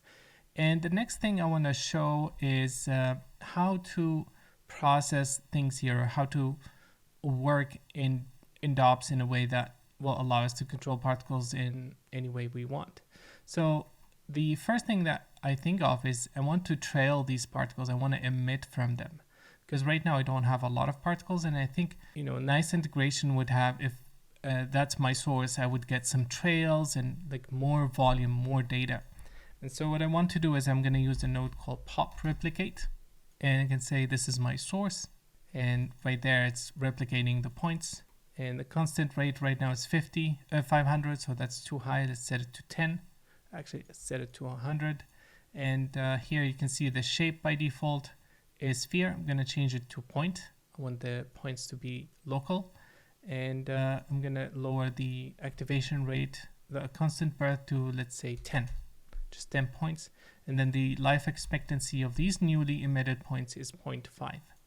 And under attributes, you can see they are going to inherit 100% the velocity. So whatever my incoming velocity is at, they're going to inherit that and follow. And you can see now we're getting trails behind these particles. We're just expanding the volume quite a bit. But I'm not so sure about this, because I don't like what I'm seeing here. I don't like the emission close to the surface. So what I want to do is I want to control which points get replicated, which points don't. And the first thing that comes to mind is either we can compute the distance, how far they are from their original location, or we can check the velocity. If the velocity is higher than certain value, we're just going to emit points from them. And like we have a point VOP in Sops, we have a pop VOP in DOPS. And this will allow us to control points, same way we control them in Sops, except that this change will affect the sim. So let me put this up here, and I'm going to dive inside and compute the length of the velocity and fit range that. And I'm going to plug it into the color. And let's disable this color node that we have here. And if we hit play now, we can see that the initial points are black and everything else is white. So let's play some more with the range. I set it to 5, and then this one to 4. Let's set it to 10, 8. So basically I want to avoid surrounding it. All right, so if the points are between this range, they are getting this color. Let's hit play. And you can see now we're masking points by their velocity. And I want to use this as a mask to only emit from these points, the white ones. And here you can see there's an emit from attribute. So I'm going to dive inside and export this and call this replicate source. Just an attribute. And I'm going to disconnect the color. I don't need to see that. And here under the Popreplicate, I'm going to say emit from attribute.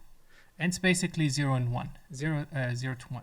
If I hit play now, we can see as they get faster and faster, they're emitting. So we're getting accumulation here.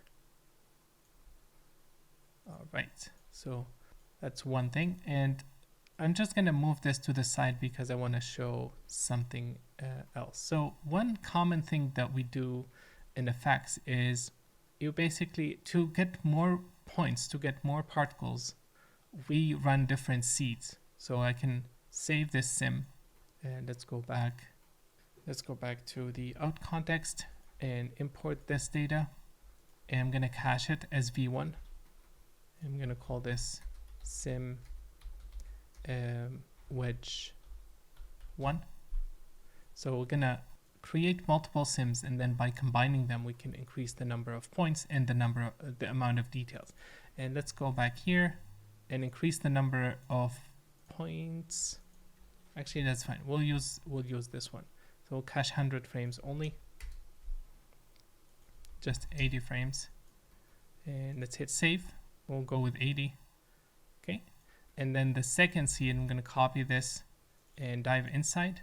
And here I'm going to change this, basically just the offset of the noise in this one, and go back up and save it again. We'll go to frame 80. I think the previous sim was cached, that's why. So now I have two wedges, sim 1 and sim 2, and they're different. And the only thing I did is I changed the offset in this. So the first sim has 0, 0, and 0 here, and 0 here. And then the second one has an offset of 50. And you can see each has its own animation. So this is the first one, this is the second one. So you do 10 of these, each one is 360, and then combine all of them so that you get different variation, more details. And then when you combine them, apply some alpha and change the background to black in this case, you get some cool details, or basically much denser particles, but they are moving in an interesting way rather than just noised up. And this is not the same as applying just increasing the number of points, because what the number of points will do is it's going to use all this data through the noise, and we will just get more points that are moving in this way. Okay, and so I have a very cool trick that will avoid doing this, and we do it all in sims. And this is done through a very simple expression that I'm gonna try and explain. So if I go to the pop force, we can say I want to use expression here, and there's a drop down that will allow you to select from a drop down to basically help you, and you can say, where is it? You can say I want to change the amplitude by age, and so here as they get older or if they are younger, you can decide how strong the force is, and you can hop over on any of these controls and see the name. The parameter says AMP, and this will be used as a multiplier. Okay, so it will be whatever this value, and then it will multiply it by this. So for the offset, we can just say offset is equal to 10, and now our offset is going to be a value of 10. But I don't want this to apply for all the points. So what we can do is we can say I want a random value between based on the point number. What this is going to do is going to give us a noise function. And so it's going to randomize this offset per point, and that will simply make the animation jittery and there's no coherent noise. Like, we won't get this pattern. It's going to be randomized per point and everything will be super noisy.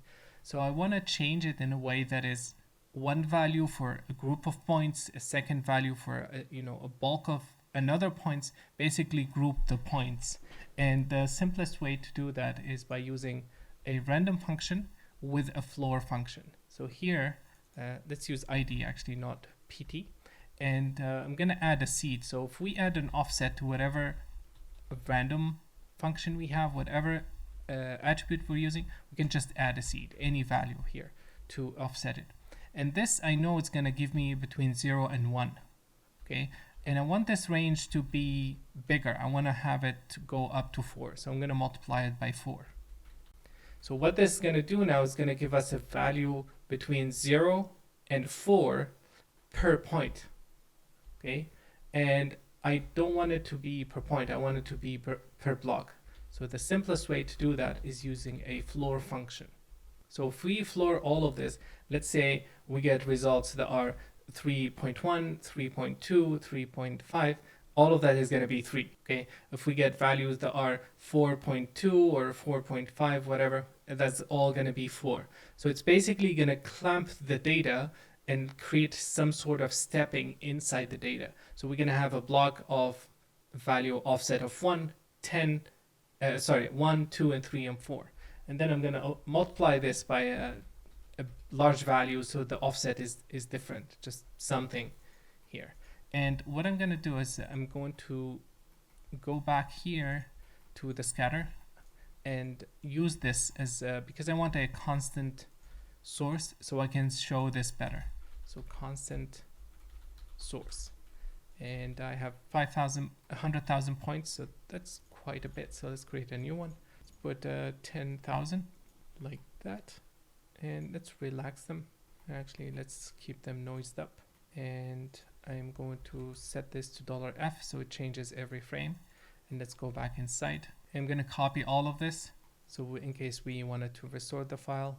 I'm going to change this to constant. Now I have my emission continuously emitting points. See if 4 is too much. Let's remove, let me see, I don't need this one. So all points, let's reduce the number of points. I think this is too much.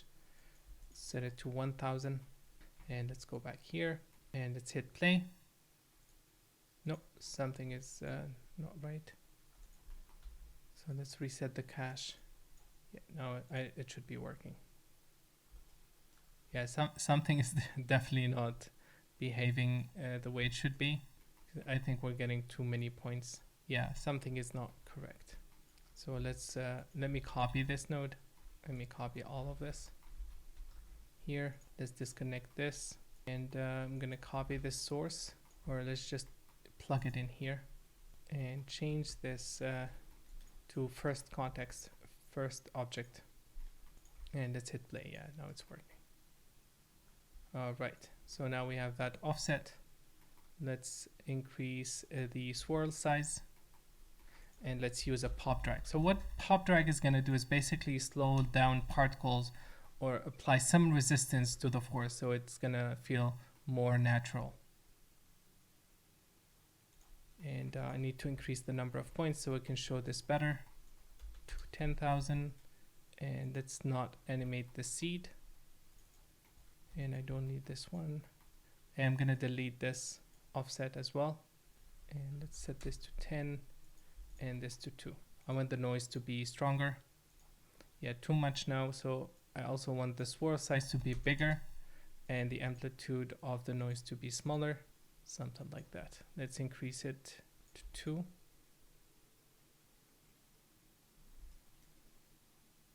And let's make the particles live a bit longer so we can see the effects better. So 3, yeah, something like that. And let's reduce the swirl size to 7 and let's go up. Import the particles, and I'm going to copy this transparency thing, this alpha. I want to show how this looks. And if I hit play, you can see we're getting some nice pattern, but we need way more points. So let's just do a quick test with 40,000 points. And you can see the pattern now appearing. And I'm going to lower the alpha even more, 0.5. And let's set the color to white, to red. I have an orange tint so we can see them better.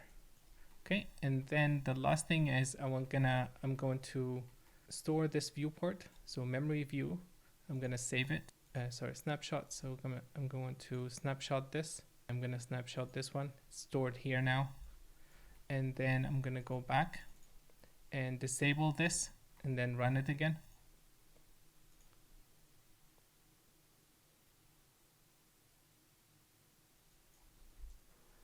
So now that we have this wedging idea, we understood how it works. I want to show how to do the same thing without having to do multiple sims and do this process, basically do it all in one sim.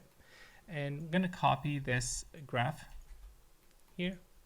And what I need is a constant source to illustrate this. So I'm going to copy the scatter node here, and I'm going to create a null, call it out constant source. So it just needs an object to emit from. And I'm going to go to the DOP, dive inside, and I'm going to delete this and update this source, or just use the first context and connect it here because Houdini has been acting weird. And I don't need this point pop. In fact, I don't need the force. I want to use a different node to show this better. I'm going to use a pop wind, and I'm going to set the velocity to 4, and that should push the points in this direction. So, cool. And let's add some alpha to all the points so we can see it better here, something like that. Okay, and if I include the noise here and set the swirl size to 5, we get some cool motion. All right, so to get more details off of this, and let me change the color to constant color so it's easier to see. And let's go back and let's hit play again. Okay, so you can see now we have this nice motion happening. And what I want to do is, if we were to use the wedge system, we would run one with this value, with this offset, and then if we and then save it and run another sim and change the offset. And I want to use an expression to allow us to do this. So if I tick on use expression, we can drive any of these values using vex. So if you hover over, you can say amplitude is equal to 10. Now we're overriding it to be equal to 10 instead of 1. And or we can say I want to add a constant to the amplitude. So this plus equal is going to say take this value and add 2 to it, so it's 4. Or we can use a predefined list of actions here. So you can say amplitude by age. So it's going to take the age and apply this noise as they get older. Okay, so it's going to basically make the noise be stronger as the particles get older. And you can see it here, it's being applied as they get older. And the controller I want to change is the offset. So I'm going to say offset is equal to 10. And this is currently being applied to all the points. So to randomize it, we can say random at ID. And what this is going to do is by default, the particles are getting an ID attribute. So all the points have an ID attribute. And what this function is going to do is going to give us an offset per point. And let's multiply it by 100 because we want this value to be high. And this gives us between 0 and 1. So we're going to get between 0 and 100 now. And if we hit play, it's just going to get noisy, right? Because it's just a noise per point. So the noise is all over the place now. It's being offsetted randomly. So what I want to do is I want to unify this, or like cluster them, so that 1,000 of those points, they get a specific offset. A second group get a second offset. So like group them into chunks or into wedges, but all in the same sim. And the easiest way to do that is by using a floor function on this random. So right now I'm multiplying it by 4. So my range goes between 0 and 4. And then if I floor all of this, it's gonna remove anything that have decimals. So if I have 1,000 points and the random is isolating 100 or 10 of them, with this floor function, it's reducing, it's cutting the value. It's like a stepping effect. So here I'm just going to group the points into 4 chunks. And if I set this to 10, I'm going to get 10 groups. If I set this to 5, I'm going to get 5 groups. And right now this value is not high enough to make the offset visible. So I'm going to multiply it by a high number, so we get a really big difference between the offsets. So if I hit play now, we're going to see much more detailed patterns. And then if I increase the number of points, it's going to work and give us some cool details. Let's reduce this to 3, so it's not too many blocks, because then we can run into the same problem. This is basically same as if we were running clusters or doing 3 clusters. It's just all happening in the same sim. And let me lower the number of the points even more. I would expect them to get a more nicer display of all of this. But yeah, this is how you would do clustering all in the sim. And I would always have this in the back of my pocket. Like, this is something, especially with newer version, more hardware that we have, we can push the number of points and not have to rely on running multiple sims. And let's lower this to 1,000. And I'm gonna try and use scatter points and use this activation method. I think that will give us better, so it's gonna give us better distribution of the points. And let's go back one more time, increase this touch 50,000. I'm gonna increase this to 4 and this to 5. And again, see, this caching is not changing, even though all the data, we've changed a lot of things.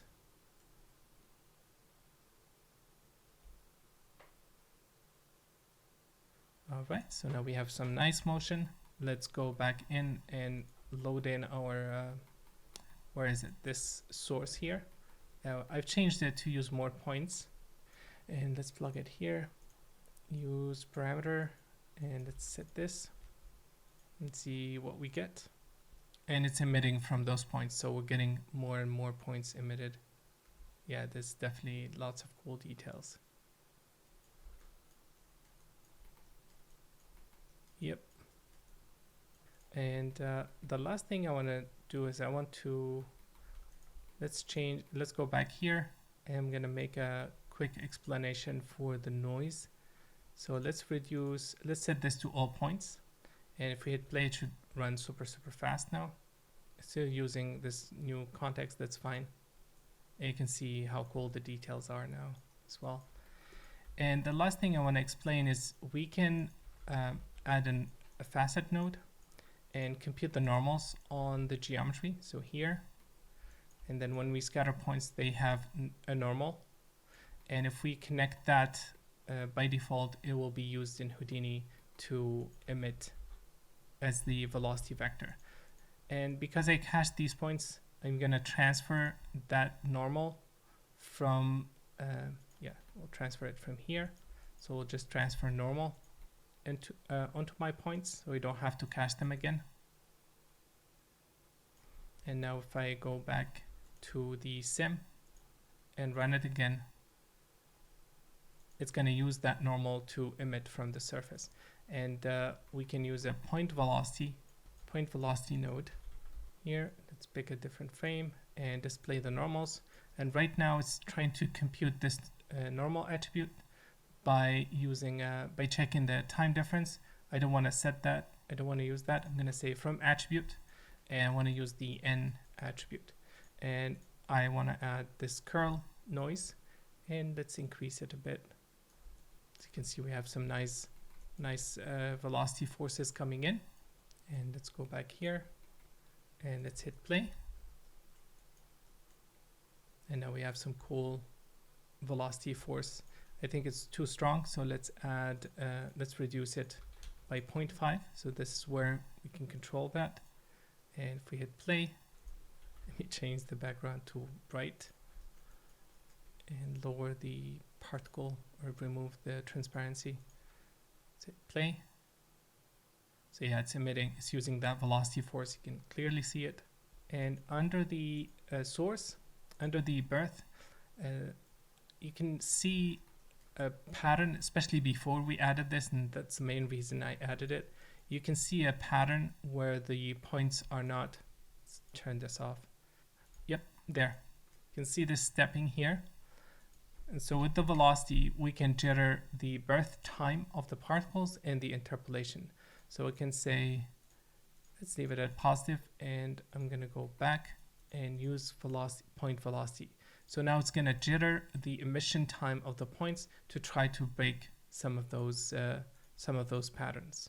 You can change it to forward motion. Yeah, it's much better now. Okay, and then what else do we have? I think that's it. I think I'm going to increase the number of points. Under the birth, I'm going to change it to points. And let's see how heavy it's going to be. Yep, too much. Set it to 20, 200,000. And let's hit play. 4. Let's hit play. Okay, this is good. I'm going to cache it. I'm going to copy one of these nodes, and here it's importing the data that we need. Cool. And let's reset the sim. And let's turn on the color data to be ramp. I want to have that. And last thing is I want to add a pop drag, and this is basically going to make the motion feel more natural, to have some resistance. I'm going to set it to 0.1 for now. And let's go here. I'm going to control middle click. This is something that you have to remember. When you cache when you cache the first time with the node, it flattens this name. And so you have to control middle click to reset it. And let's cache 100 frames. And right now, when we import data from DOPS, it comes in with lots of stuff. And I'm going to delete all the attributes except ID, velocity, and position. So I want to keep ID, velocity, and P with this symbol here, shift 6. And then this basically means everything excluding ID, V, and P. And now my data is going to be lighter. We also get groups by default for the streams. I want to delete that because that adds overhead. So delete a group delete node, and then I'm going to save it to disk. And this is going to make the sim much lighter. Actually, it's super fast, so let's do it again. It's only queuing the sim, so let's do it one more time and increase the number of points to 5. And maybe here in the pop wind, I'm going to increase this to 4. Sorry, no, 43. And let's save it, and we'll take a look at this in the next video. Thank you for watching, and see you in a bit. Hello everyone, and welcome again.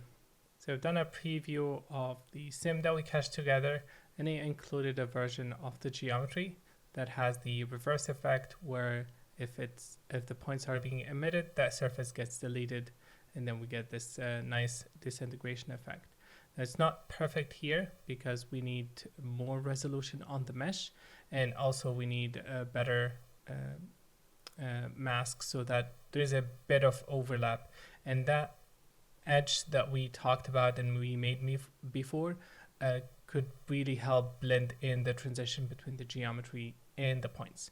But overall, I'm pretty happy with the particles. They're moving nice. All right, so let me show you how I did the delete, and I'm gonna remove it here. So basically this is the geometry, and it's not super high res. Maybe here there's a lot of details, but overall it's the base needs a lot of details to get accurate propagation and deletion. And our noise is happening here. Let me change the viewport to light. So our noise is happening here, I believe. Yep. And we need to copy this information back onto the geometry. So I'm going to use a transfer. It's a simple attribute transfer. And I'm going to transfer it from this onto the geometry. And we just need the CD attribute. And there we go. We'll probably use some blend. Yeah, it's not going to blend because there's a lot of points anyway. So the blend is going to be tricky. Yep, the blend is not going to work, but we can blur the results. So let's put down a smooth node. And I don't want to smooth P. I want to smooth the CD attribute. And we have some nice transition here. And I'm going to delete it for now because it will slow down things. And take this delete node, copy it onto the geometry, and say delete non-selected. So then we're left with the remaining geometry every frame. And I'm going to give it a different color, say brown, something like that. And maybe we can increase or lower this value to add some padding between the particles and the geometry. Maybe 1.25, something like that. And let's display the particles, and let's change the background to black. And let's go back here.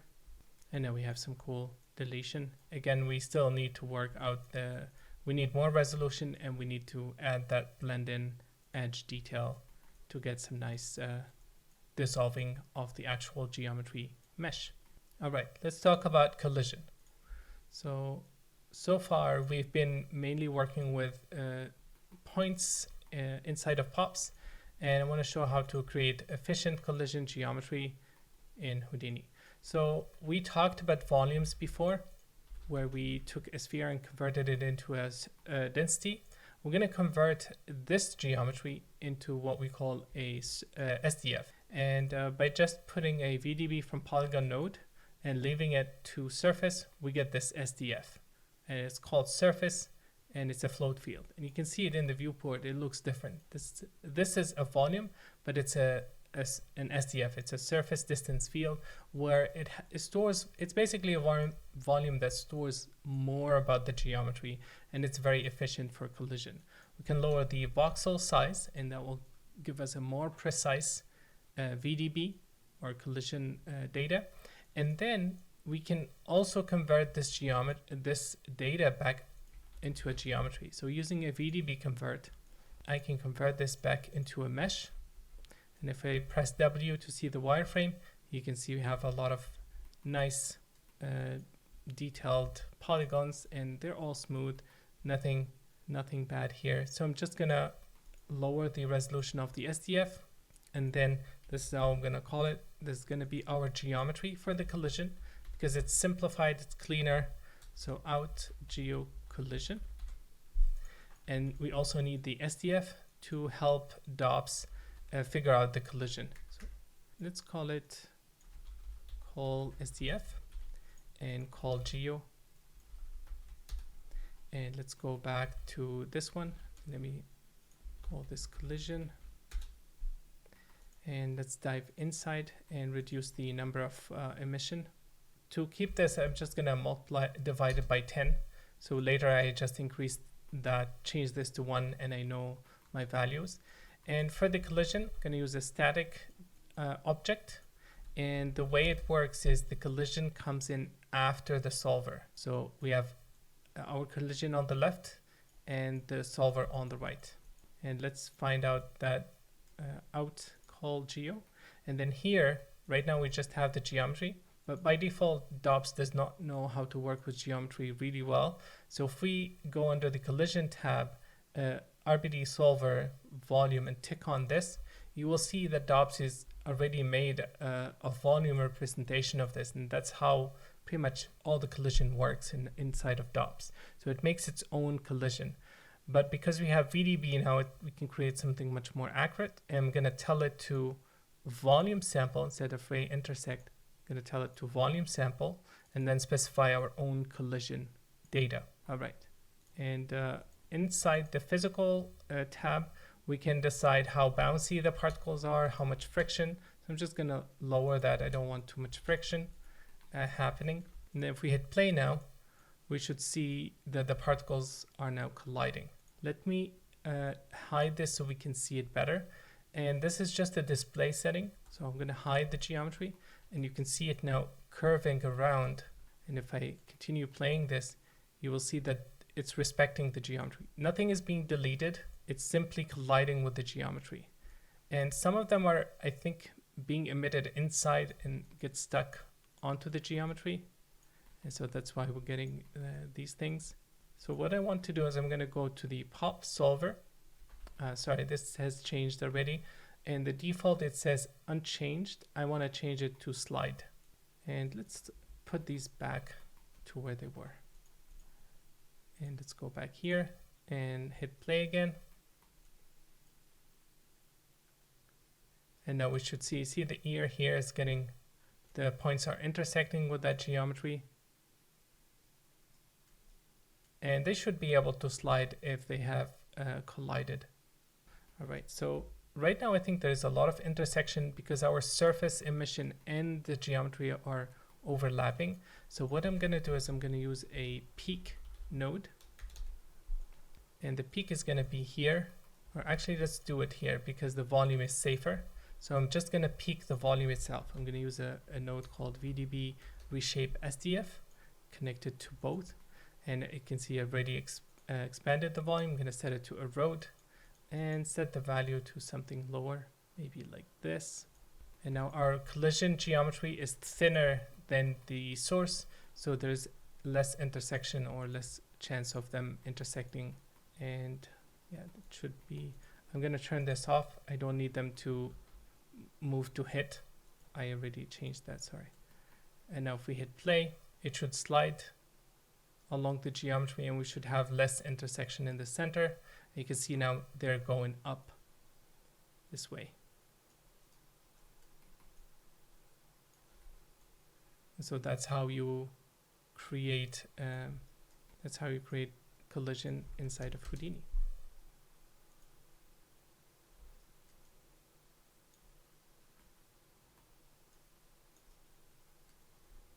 Yeah, it's definitely moving and intersecting in this side. So let's go up and display this geometry. I'm going to disable this and let's go back here and let's display our geometry, just the static one, and see what we have. You can see the points are emitted and they're sliding and colliding with this part. All right. So let's go back. I want to show one more thing. And this is not directly related to collision, but it's related to volumes. And if we go back to our previous example where it's all procedural, let me copy this one more time and lower the number of points so it's faster, right? And right now we're only emitting from the surface. So what if we want to fill this with points? Well, we can use the same thing. We can use VDB from volume and convert this into a volume. Well, we don't need a surface, we need a density field because we want a scatter point where there's volume, and that this works best with density. So I'm going to use the scatter node and I'm going to turn on the relaxation feature. I'm going to set this to maybe 50,000 and I'm going to merge this with this and plug that here and here, and now we have data inside. Okay, so both, we have a surface layer and inside layer. And if we calculate the distance and all of that, it's all gonna work the same way. And then if we change the background to black and hit play,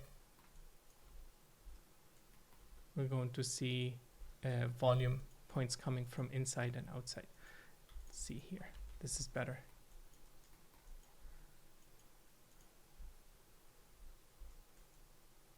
and all the noise, all the things we've done should just work same way. And in this case, you probably wouldn't need a collision geometry, but if we did, we'll learn how to generate this dynamically updated SDF to account for what's left and what's not. And so if you want more data or more emission, you can do this as well. In the next video, we're going to see how we can work on the mesh and create some nice deformation for that. We're going to do it procedurally, but can be done with the sim as well. Thank you for watching and see you in a bit. Hello everyone and welcome again. So we've managed to do a render of the procedural dissolving effects that we've made together, and I included points that are inside the volume, just playing the sequence in reverse. And this is rendered using Mantra. It took some time because I didn't tweak settings, but I let it run overnight and this is what I have. So let me play it in the correct order. And I think it's working. There's few tweaks obviously, but again, we don't have any sim. And the next part I want to talk about is volume simulation in Houdini. We can get so many details with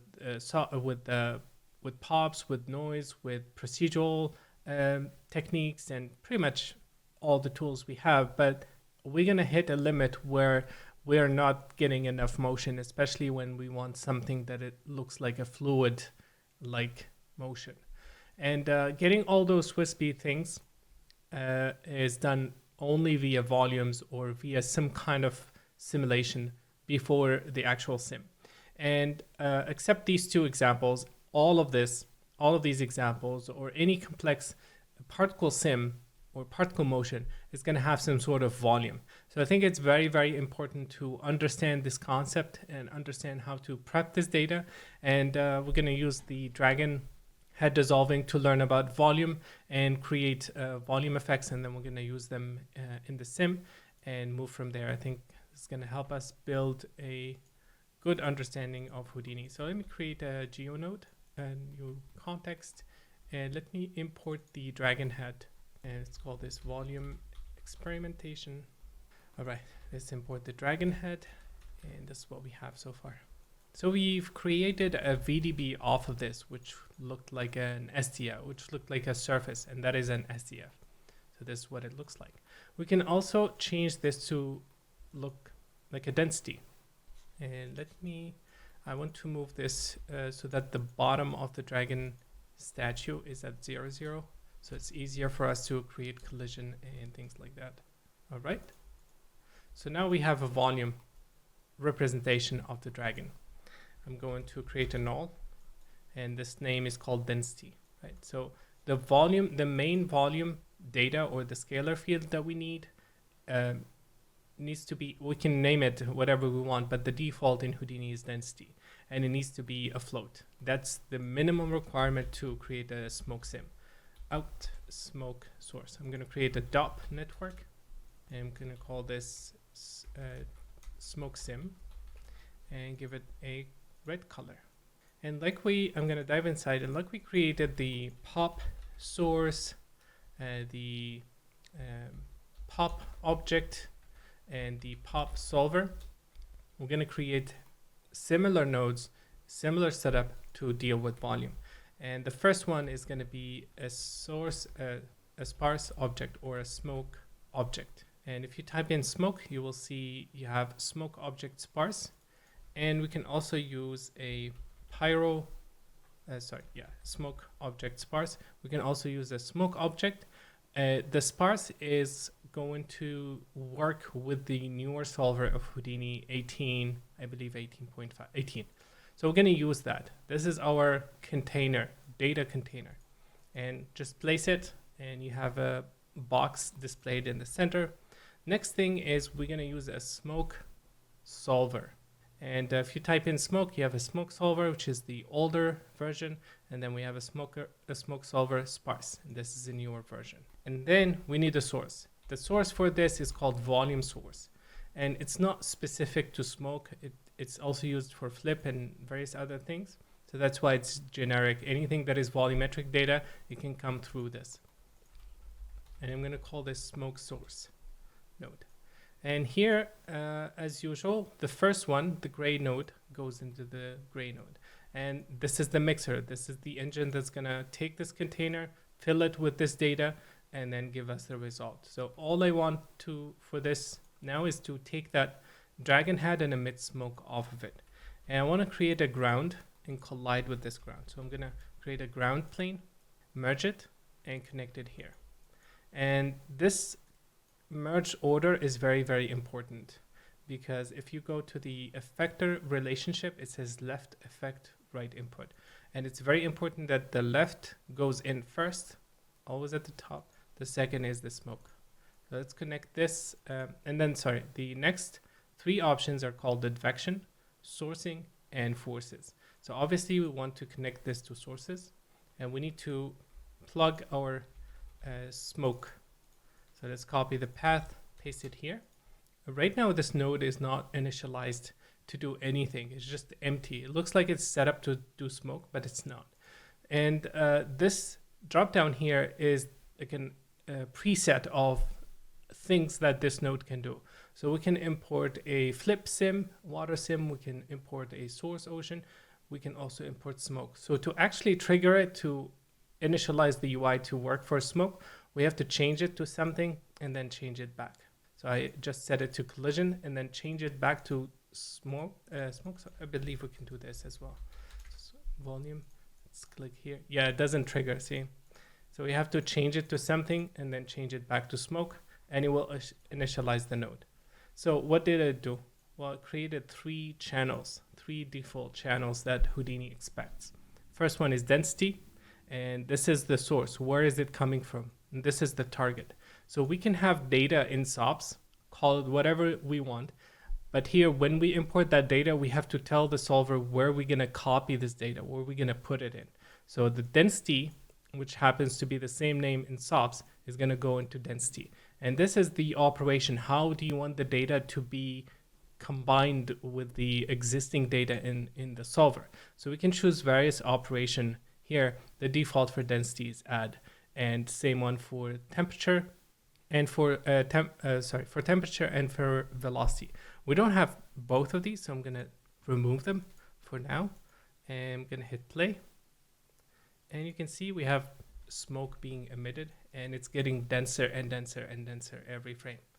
And see, this bounding box domain is expanding based on how much volume data there is. But it's taking few frames for it to work. So what we need to do is we need to change it on the first frame to account for this size. So you can see the data, it's taken few frames for it to expand. And the reason for that is because this is adaptive. So the domain is actually changing, and any smoke sim or water sim will need a domain to operate under. It's not like a particle sim. Particle sim happens in everywhere. Or a grain sim, it's not limited to specific location. But smoke it needs a domain. So this domain is trying to expand to accommodate all the data, but it's not doing a great job because the first 5 frames are basically gone. So what we need to do, and you have to always be aware of this, is you need to tick on enlarge fields to contain source. And now when we hit play, you can see it pops right away. And then continuously emits smoke. So let's add gravity force here. And some of the things that we did with pop were pop, for example, we were connecting them here. This is different. Okay, this is working with voxels, and the gravity is going to happen after the solver using the gravity node. This also works for pops and any other type of sim. And by adding the gravity, you can see now we have a sim. We had a sim before, but there was no forces being applied to it. The next thing we can do is we can start adding some noise to all of this. So we can add a gas turbulence noise and connect this into a force, and we can scale the force here. And I'm going to lower the gravity to -2 so it's not too strong. And now with that noise, you can see we're getting cool movement in the smoke. But we're not going to be creating awesome sims at the moment. We're simply going to create something that looks interesting to use as a force to drive the particles. Okay, so let's say I have this sim. Let's increase the swirl size, something like that. And I'm going to make the smoke dissipate over time. So let's put a gas dissipate node. And here I'm going to combine them. This is also treated as a force. So I'm going to put down a merge node. And I'm going to say the evaporation rate is 0.3. So 30% basically every frame. And now if we hit play, the smoke is going to start disappearing after a certain period of time. We can make it stronger, 0.6.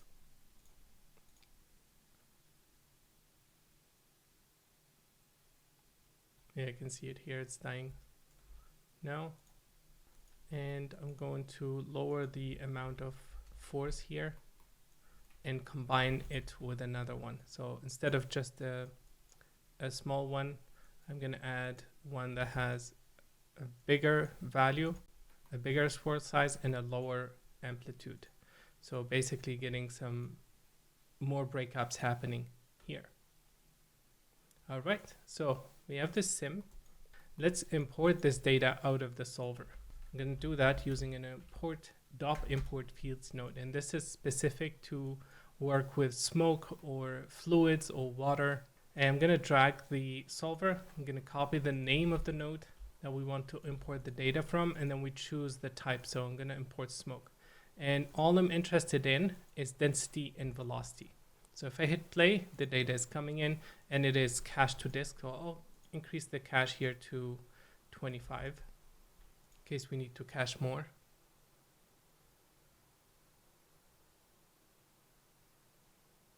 Right, and if I middle click, you can see we have density and we have velocity field. It's made of 3 components right now. And this is a volume data. And this is not VDB volume. This is Houdini native volumes. And I prefer to work with VDB all the time. So I'm going to use a VDB, a post-process node, sorry, to simplify this, a Pyro post-process node, and say convert to VDB and combine volumes. And now it's going to, because Houdini volumes does not support vector fields, only VDB does. And if you middle click now, you see you have VDB type and you have density and val. This is much cleaner to work with. So let's use a scatter node and let's scatter points here. Let's say 10,000. I'm going to create a pop network. And this is basically a DOP network with predefined, pre-set up popnet. So instead of building it by hand, you get this created by default. Let's call this pop source. I'm going to copy the name, the path, and here say I want to use dot not dot object parameter value and hide the source. If we go to the first frame, change it to all points. If we hit play, nothing is going to happen. And what I want to do is I want to create a pop advect by volume. What this does is it takes in volume data and use it to move the points of our particle sim. I'm going to say out smoke val, and we don't need density, we only need velocity for this to work. So I can uncheck this. I just need velocity field, and then here I'm going to point it to where that data is coming from, and then the name of the field. You can name it whatever you want. The default is val. And we have a few different modes. I'm going to use update velocity. And now if we hit play, you will see that the particles are moving following the smoke motion. And this is the key to creating natural particle sims, because you can get so much details with the default pop forces and all of this, but really the natural motion, all of that is going to come from this. So let's put down a ground as well and connect it here. And let's go back. Let's hit play. And now we have that smoke, that pop force being applied as well as the smoke sim. And you can see it's going to basically work as a force on top of the points that we have. All right. Let's learn a bit more about volumes in general. I'm going to take this dragon.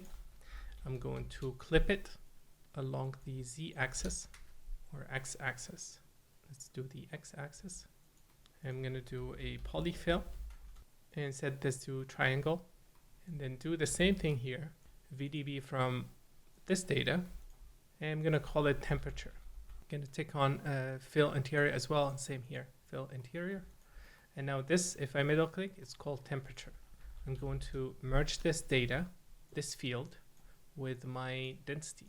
Okay, so now I have density and temperature, and let's go back inside and let's hit play. Nothing is happening. And let me disconnect all this. Let's just leave the gravity and disconnect all the forces and all of that. And let's go to the source. And what I want to do is I'm going to create, click the plus button and set this by hand. So I want to import the temperature field, and I want to plug it, and I want to copy it into the temperature field of the solver. And now if I hit play, we're going to see something different. We're going to see that the left side is rising up and the left side is staying intact. If we go to the smoke object, I'm going to turn off density. I'm going to click multi-field and go to the multi-field tab, type in density here so we can visualize that. Let's increase the density to 10.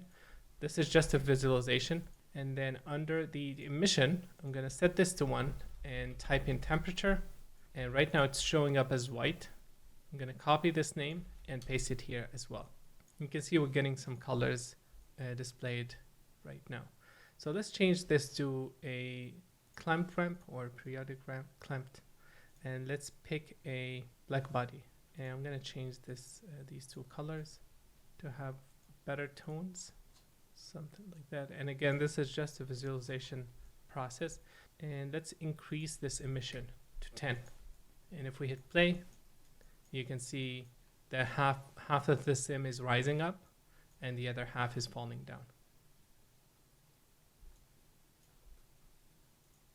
All right, let's go back. So instead of using just half of this, I'm going to do it again on this node. And now it's called temperature, but it's everywhere. It's an exact copy of the density. But I don't want them to be exactly the same. I'm going to use a noise, volume, noise, fog. This is a fog volume. And this node will basically add noise to our volume. And it needs to know the name of the field. It's called temperature. And I'm going to change it to zero-centered, so I get more noise or more breakups in it. And now if I merge it, I have a uniform density and a noised up temperature field. And let's go inside and run the sim again and see how that looks. Very cool. So now we have the fire coming in and emitting smoke, and this is basically how you get a smoke sim with or like an explosion or any type of fire effects. And you can see the parts that don't have smoke in them, they are not rising up, but they will eventually get hotter because the temperature will transfer and affect everything. So where does this control for like how fast it rises and how fast it cools? They're all located here. And what I'd like to do is I'd like to set the reference, I believe, to 1. This one to 1. Let's try it like this. Yeah, so I'd like to set this to 1, and I only have one control to choose how much rising or buoyancy we have. So let's set this to 1.5 or to 2, and then we can change the buoyancy scale to affect how far the smoke goes up or how strong the buoyancy force is.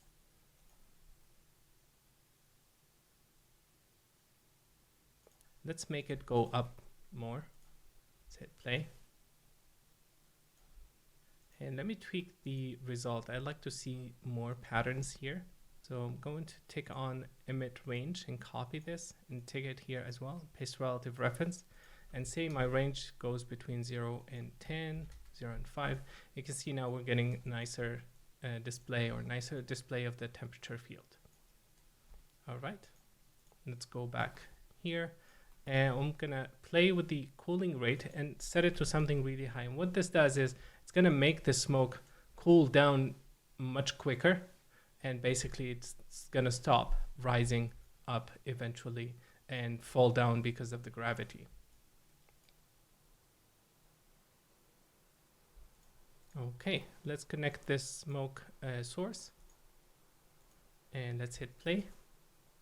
And now we're adding a noise, and we're making our object emit fire. And this is very, very cool. So we can use this force now, same way. We can apply it to our particles and hit play, and they're all gonna follow the object nicely. But this is not what I intended to do. I wanted to explain how all of this works, but I want to create something that looks interesting that we can use as a force.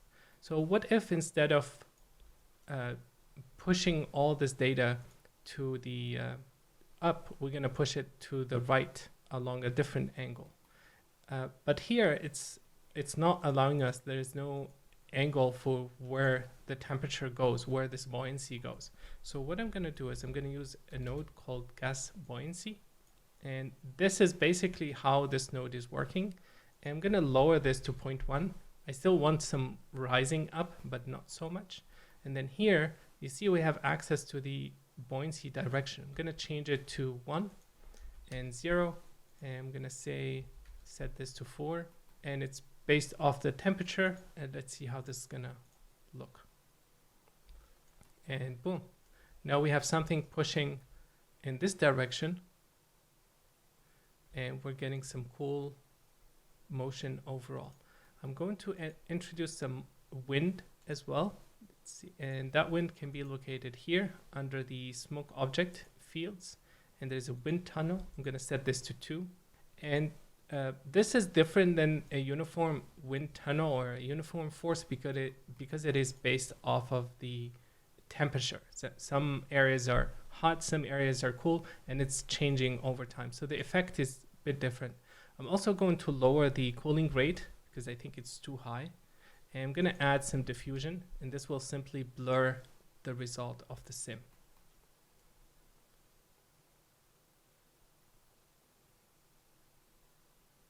All right. And let's take a look at this. And instead of using our scatter source, I'm going to go to the previous node that we've made. I believe it's this one. No, it's this one here, pop intro. And we did cache a source where the velocity or the points are animated. So I'm going to use this one.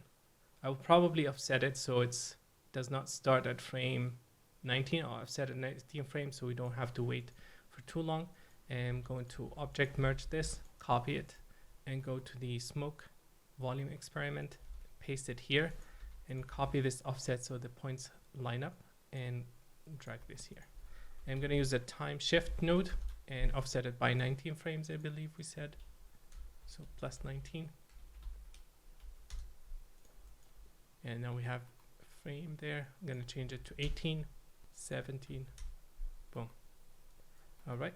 Let's see how this is going to look now. Also, this source has velocity on it. So the actual emission has forces coming, but now you can see the motion is much, much more organic, much, much more natural. And I'm going to lower the life expectancy to 3 and the randomization to 0.5. I'm also going to jitter the emission and change the advection to trace midpoints because this is going to be more accurate. Add a pop drag to reduce the amount of force over time to make it feel like it's dragging. And let's copy the import node from here so we don't waste time, which is, I believe, this one we can use.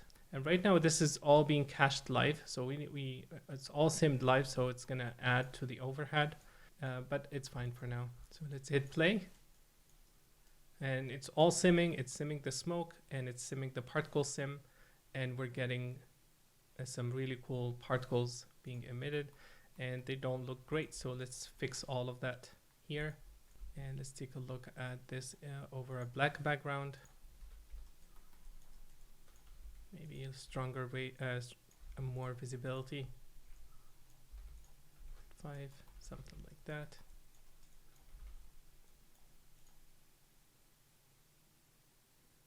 Yeah, this is much more organic. You can see the pattern.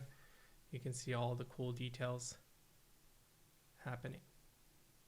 And our source, this source here, only has the shell, I believe. Yeah, so it only has the shell, and I want to fix it in the next video so that we have some data inside as well, so not just the shell. But let me do a preview of this, and I'm just gonna increase the number of points in the source by using a Popreplicate node, and this is gonna do the same thing as in DOPS, yep, but it's gonna do it in Sops. So we're not gonna change the sim, we're just gonna increase how many points are coming in, and I'm gonna set it to a line, because this will allow me to stretch it along the velocity vector. So if I hit play, you can see now it's being replicated multiple times, and I'm gonna reduce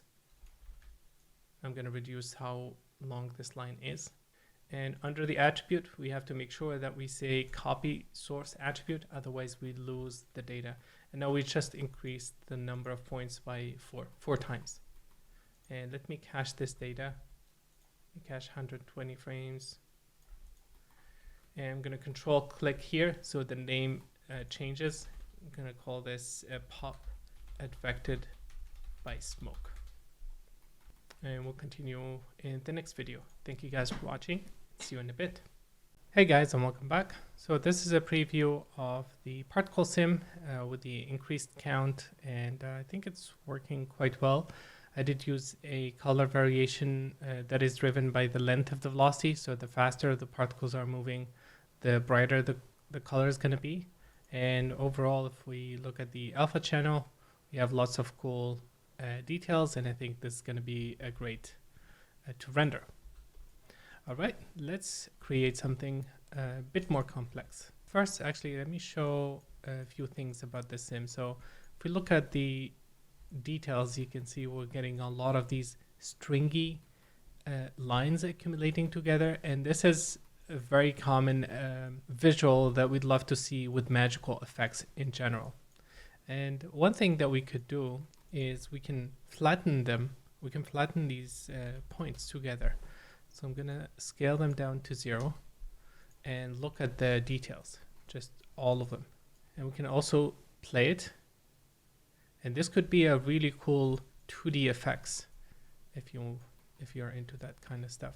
And we can also use any deformer that Houdini offers on top of this. So I can take this geometry, and let's check the bend node. So I'm going to use the X direction.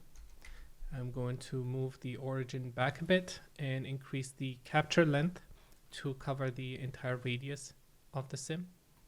And I'm going to bend it not along that vector. Let's try the Z. No, let's try the X. So let's see. Actually, let's do this. Let's aim it along the Y, along the Z axis, and let's reduce this. I want to do two bending. So this one 360 to roll it like that, maybe 180.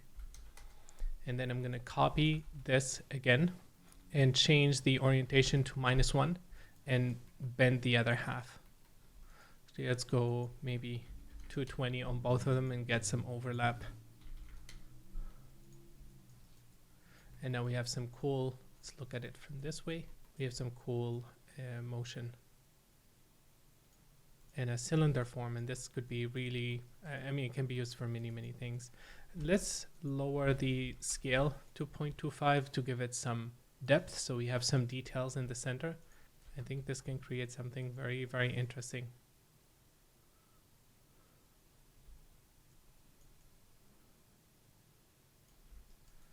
All right, let's take a look at this particle node that I used to color the points. So this is something that we use for water in general, but it has a feature that I'm interested in.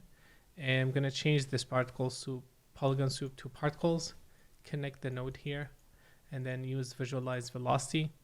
And the default pattern is this, so it just changed the color to have black, orange, yellow, and white.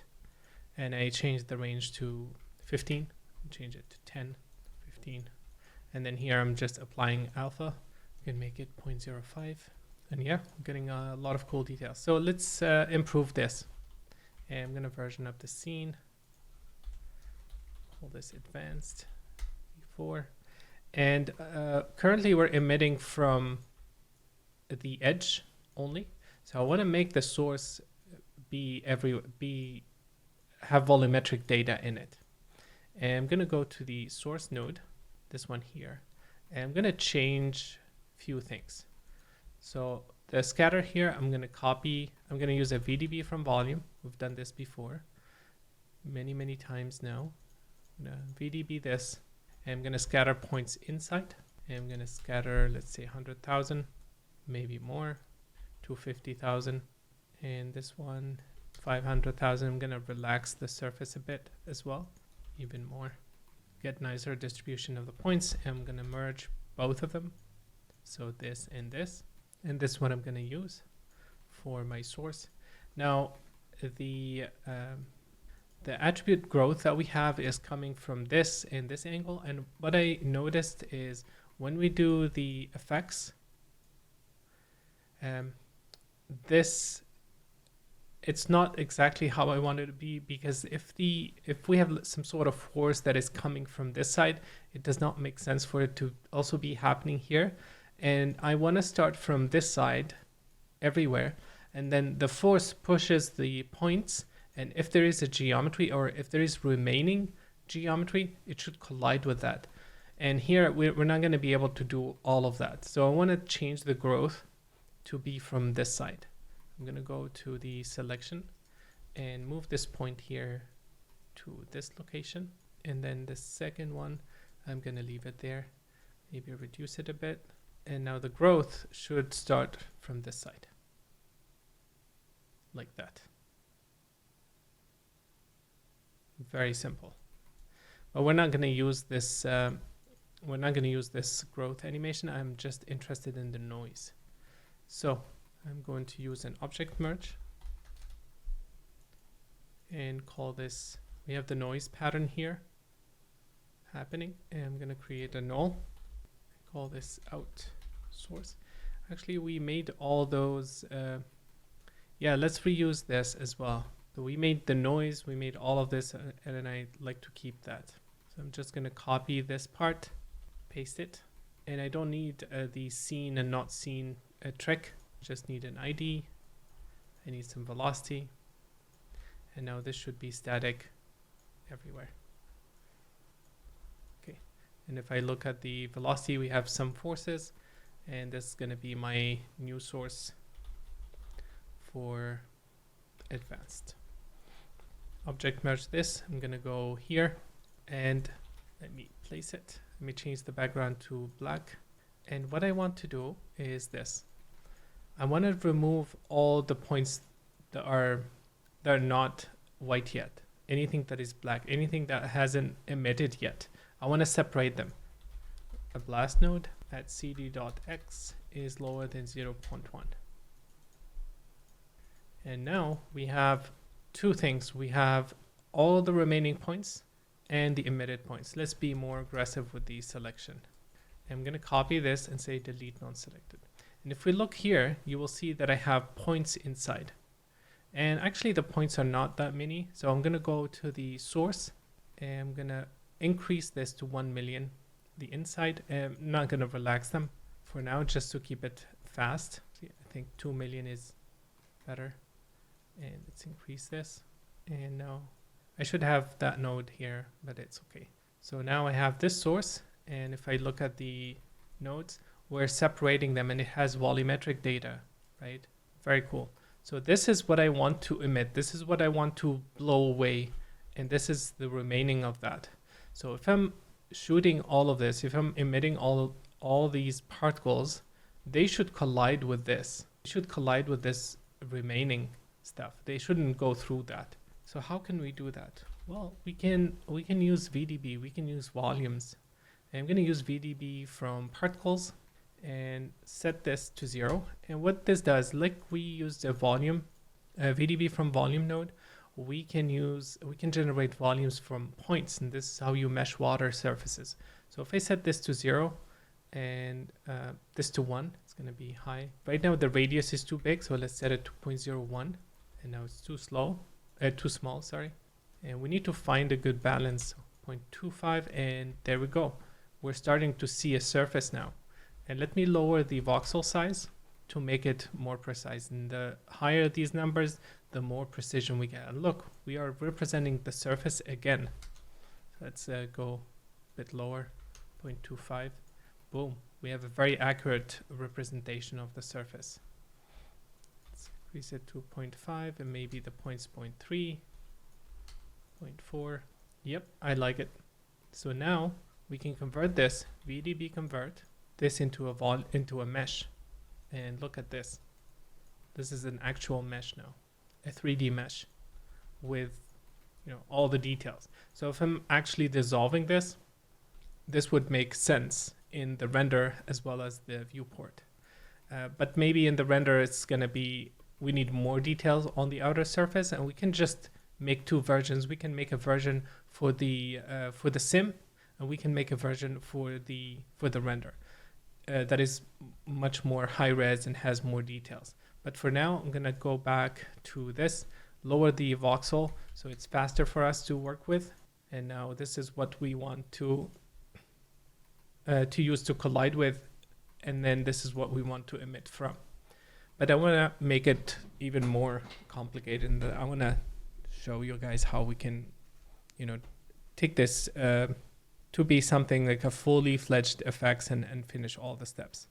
So we did the collision. The idea for the collision is this: we are going to emit particles at this point and then use whatever remaining as a collider. I'm going to copy this and then use this one as the source, but not for the sim, not for the particle. I'm going to use this for the smoke sim. So I'm going to do a complex smoke sim that uses this as a source and this is as a collider, so that when I emit smoke, it's going to wrap around, it's going to have some noise, it's going to have all of that. And then from that, we're going to use the same operation, emit particles from this, and use the newly simmed velocity to advect them and also collide them with this. So let's do that. So here we're converting it into a volume. A surface SDF. I don't need that. I'm just going to convert it into a density field. I'm going to increase the the point radius a bit more, maybe 0.6, because I see lots of gaps there. And I'm just going to go to a frame where we have, pardon me, where we have 50-50 basically. And what I'm going to do is I'm going to create a null and call this out collision. And this field, we can leave it, it's fine. We can leave it surface, but I'm going to call it collision so we know what to use it for. And I'll explain all of this in a second. And then this new one is going to be our new out source smoke. Okay, let's plug this into our sim. And this is what we had before. Let's leave that, it's okay. I'm going to use this new one here. So let's dive inside and smoke source. I'm going to alt drag this and just to leave a backup. And then this one is going to be new. And all I have in this new source now is the density. I don't have anything else. I'm going to disable all of this, and probably it's not going to move to the left, to the right as much as we had before, because there is no temperature. There's no temperature coming in. And now you can see smoke is being born, and probably we need to offset it by 19 frames so it's emits faster. And it's working. We have our smoke sim, it's coming in, all is well. Let's do this. Let's freeze the time, use a time shift, and just freeze this so we can test it properly. And let's pick frame 60 maybe, where it's 50-50. I want to get a collision and an emitter, something like this. And just freeze it so we don't have to evaluate that every frame. And here we can tweak the sim to get all the effects that we need. But right now we're simply emitting smoke continuously. That's fine. We need some collision, or we need the collision geometry. So let's use a source volume node, and I'm going to set it to collision. And you will see that it sets up two fields, collision, and it's going to go into collision. And this value is set to -1. And then we have a V. This can be my velocity, doesn't matter. And then here it's going to go into collision val. And it's being used as an add mode. So why is this negative? Well, it's because it expects an SDF, which is what we have here. So this is an SDF that works exactly with the collision node, or the collision setting for this node. I'm going to tick on enlarge fluid container, connect this, and call it collision source. Let's hit play. Oh, sorry, we didn't connect the source. Out collision, and let's make this smaller. Okay, let's hit play. And now we should see the smoke colliding with the object, but it's not doing that. So let me check what is happening. I'm going to turn this off, build collision mask. And unfortunately, you need to uncheck this. Let me check if this is going to fix it. Yeah, I think this is going to fix it, but you can see it's a bit slower. No, it didn't fix it. So I'm going to uncheck this. This is great when you are using geometry for collision, but we're not going to do that. 90% of the time, we're not going to use deforming geometry or like a static object with volume. We're going to use this method. So this is good. So now if I hit play, you can see that the smoke is wrapping around the geometry in a very, very cool way. Right. And I think our geometry is not at 0, 0. So let me move all of this up, and let me cache both of them. Actually, I'm not going to cache, so because I'm going to be making more changes. Let's take a look at this again. Yep, it's working.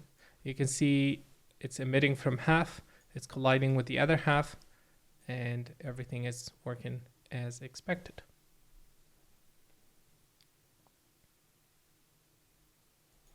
Okay, let's go back and do a few more things.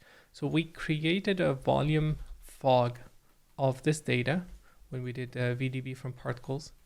And I'm going to do the same thing. I'm just going to copy it here and name it temperature and apply the same noise. But because the field is the same, we can simply rename it here. So I'm going to use a name node, and this is my data. I'm going to set this to density and say I want to rename it from density to temperature. And now if I middle click, sorry, we need to put this here.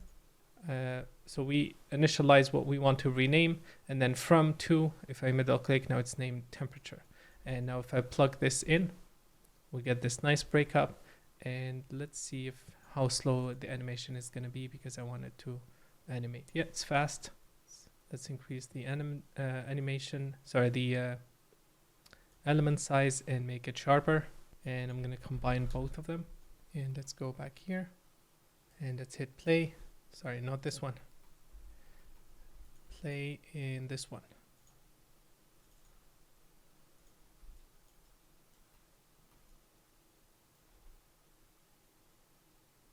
So now it should be importing the temperature. Oh, we removed it, sorry. Let's plug in temperature here, and let's hit play. Now it's coming in. It's gonna make the sim feel more active, more interesting. And let's go back and connect to all the deformers that we had, and then hit play. And it should look much more interesting. And it's colliding with the geometry, or the remaining of the geometry. So now as we emit, it's gonna respect the emission geo. And if I import this, let's import density. Yeah, if I import this and display the remaining half, which is this one.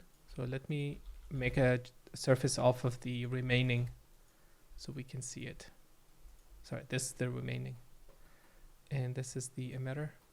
So if we display this, there's nothing going inside this. See, it's all wrapping around the geometry in a very, very cool way.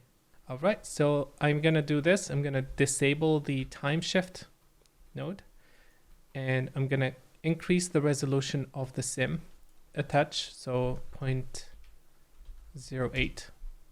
And let's go back up and cache this in because it's gonna be a bit slow. So let's file cache this. And just so we can look at it, I'm gonna import the temperature, the density and velocity, and call this smoke dynamic emission .v1. And I'd like to add the name here so I can see what version I'm pointing at.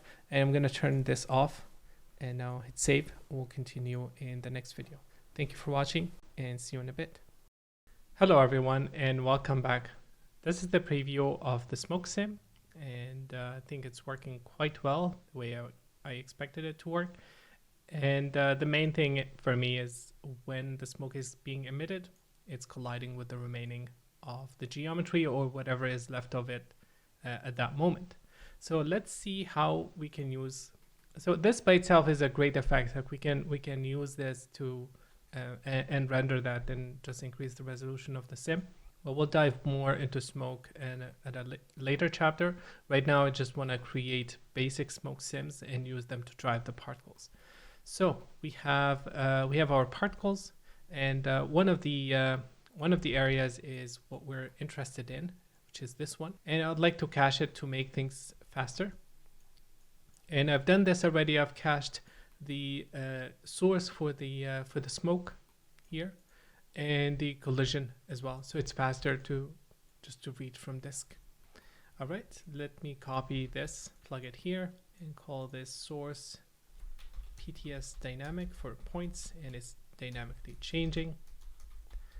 Dynamic and V1 control middle click here, so it restores that the expression, and now it's going to cache. So the source is then caching, and this is the particles that we have.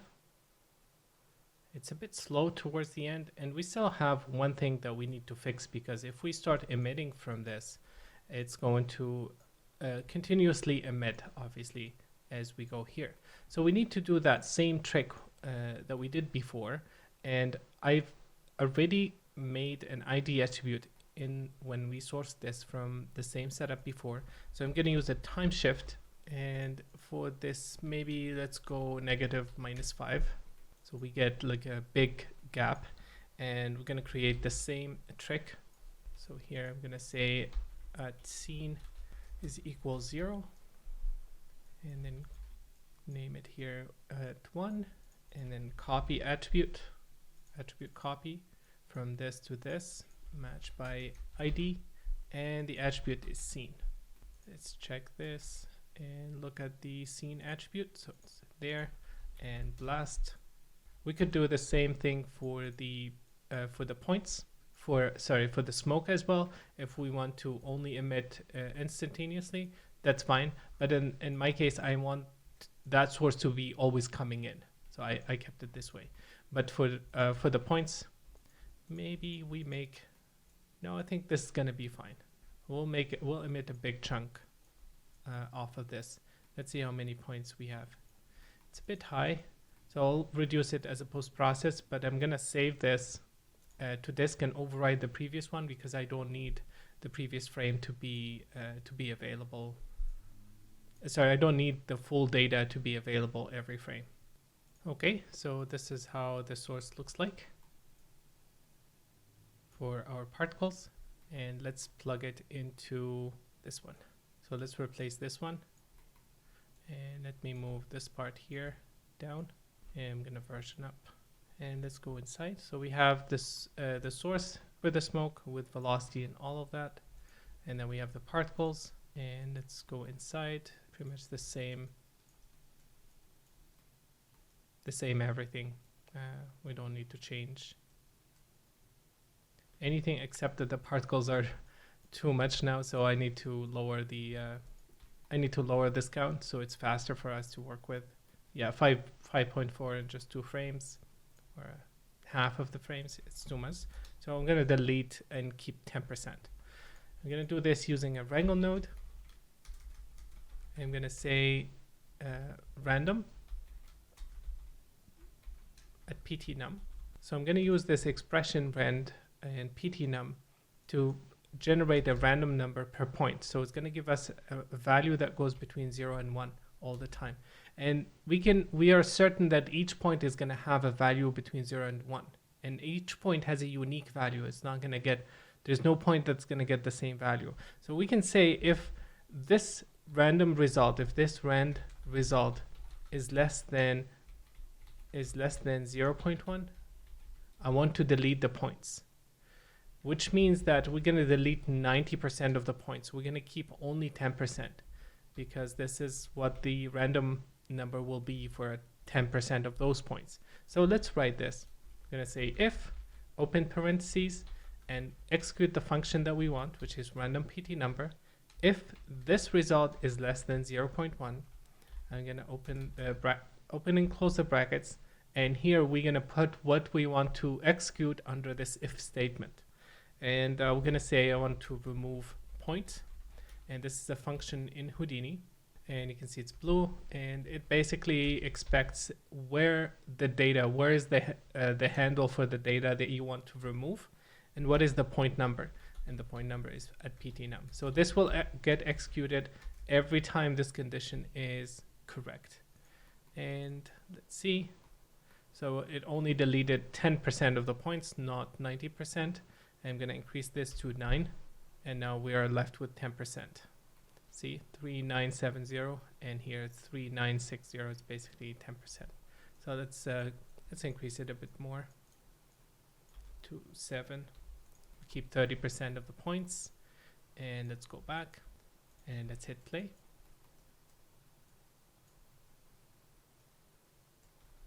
And now we're emitting. It's being affected by the force, by the smoke, and everything is moving as expected. Let's take a look at it here. Let me hide this, disable that node, and now we have this. All right, let me lower the points one more time because I do think it's a lot. And I'm going to increase the force advection here, maybe 1.2, just make it a bit stronger. And also the source of the velocity coming in from the points. Let me make sure we still have that attribute. Still have a V attribute. Let me check. Yeah, I want the points to have a stronger velocity. And I'm going to push the points being emitted back a bit because if we just leave it as it is, it's just going to go too fast in this way. So I'm going to push it backwards a bit. And let's hit play.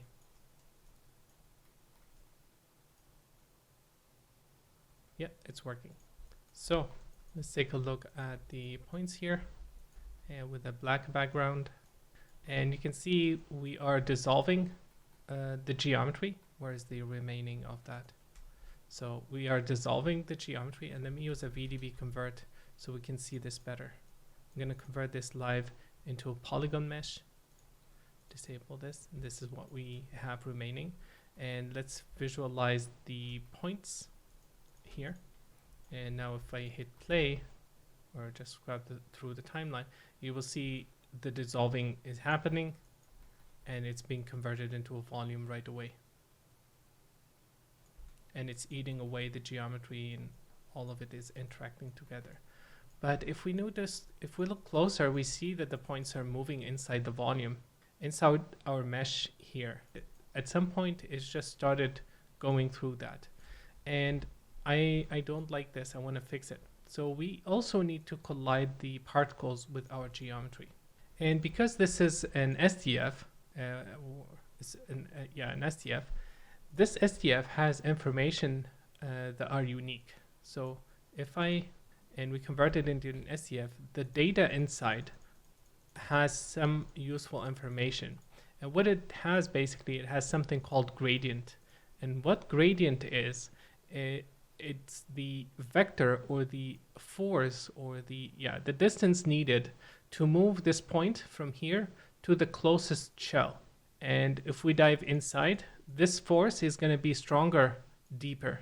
Okay, at the edge, at the top, it's going to be too shallow, so the velocity or this gradient vector is going to be too short. As we get deeper, we can tell how far we are from the surface, and it's going to be a vector that basically pushes the point from this all the way to the shell of the surface, and which is the isosurface. So if we look at this, for example, these points have a lower density than the points inside. And the density where it's the least strong, has the least amount of density, that's the isosurface.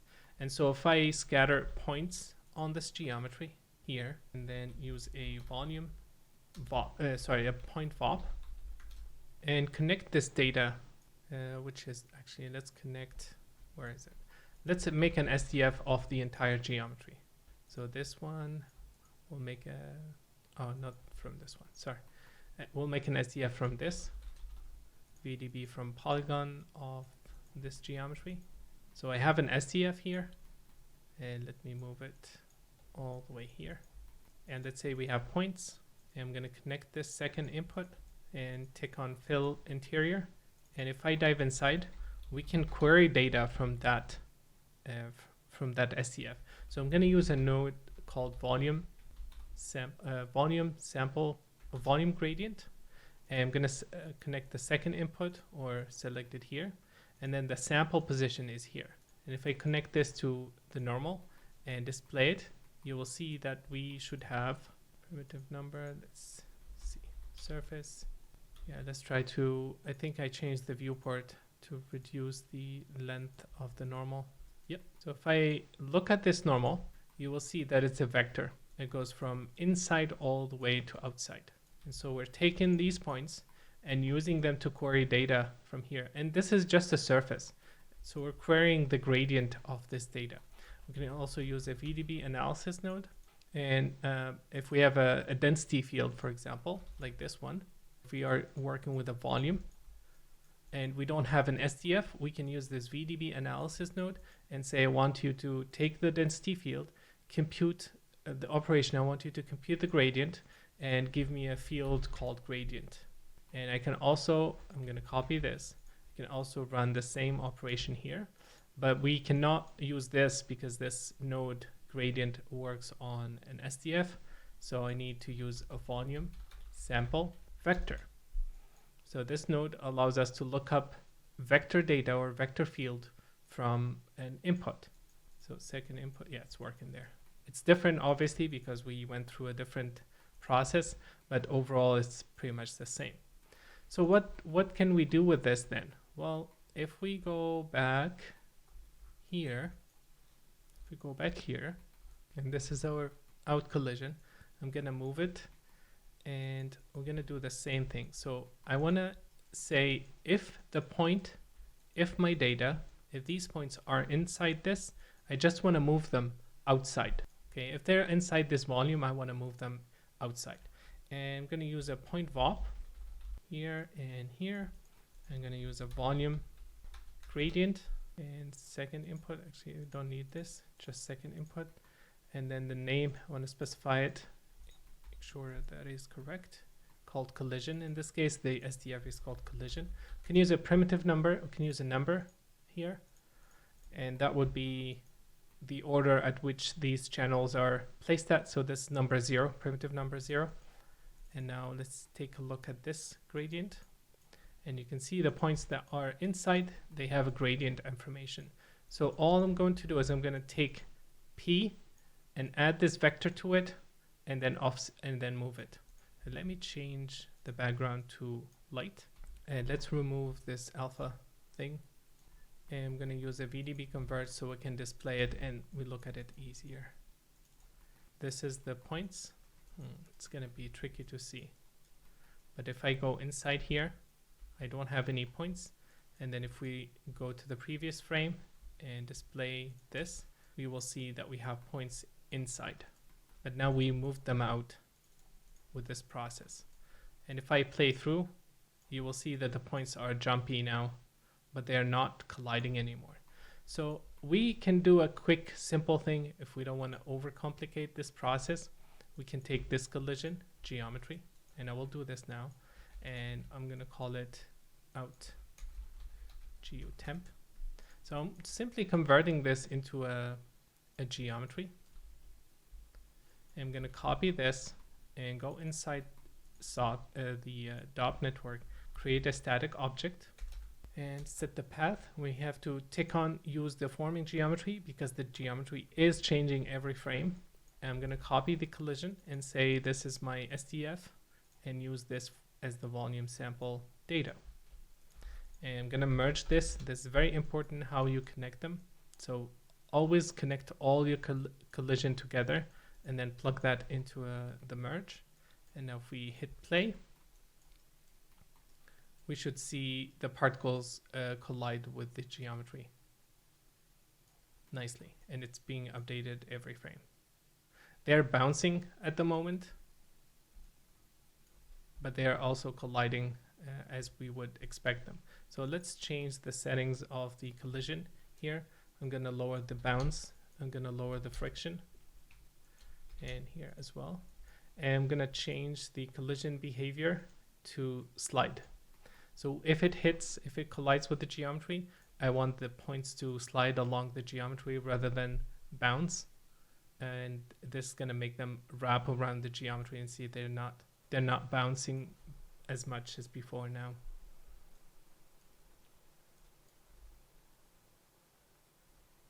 All right, let's cache this pop effect by new smoke.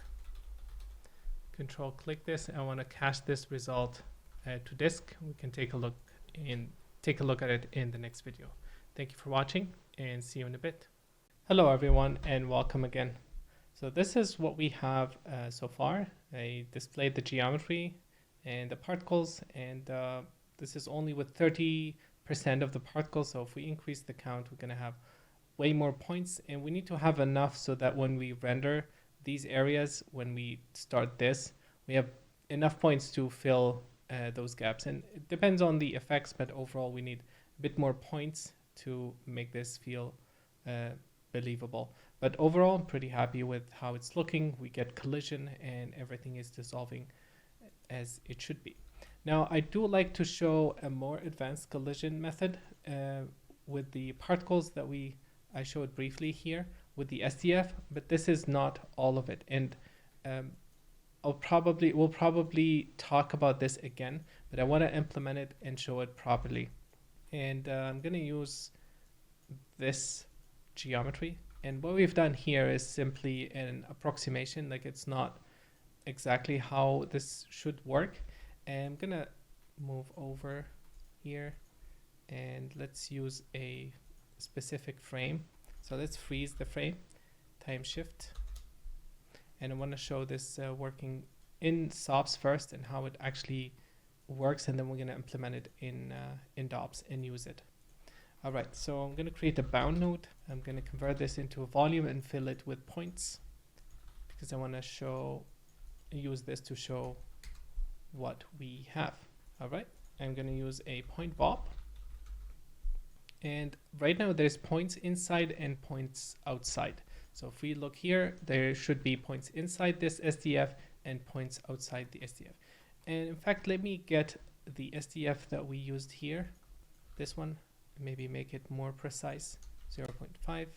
And let's copy this and move it. And this is my second input. And the field is called surface, just in case we needed that. And let's dive inside. I'm going to use a volume sample. And what this node does, it's going to give us a float. And let's just connect it to the color. And this the input is the second input.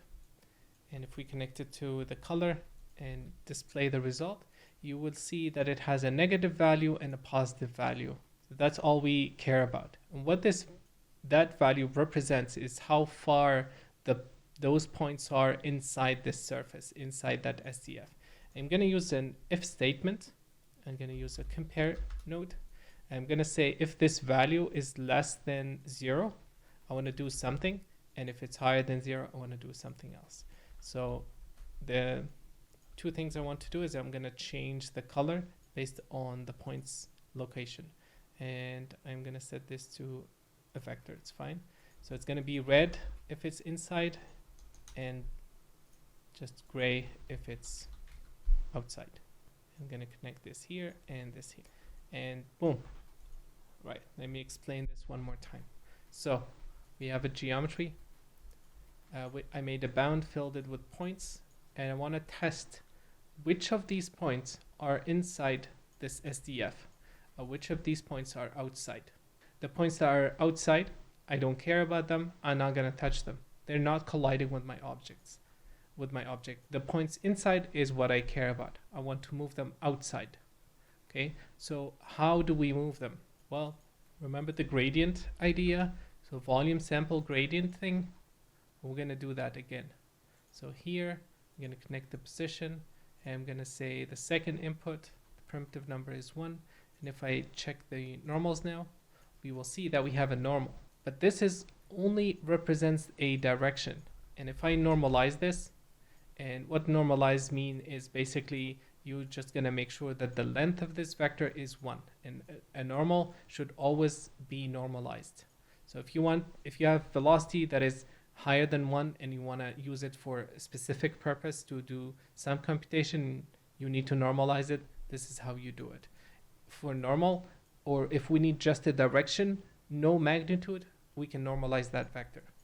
Okay, so we know how far these points are, right? We know we got this float here from the sample that tells us how far they are inside. And we'll call it depth. And this depth also has a direction.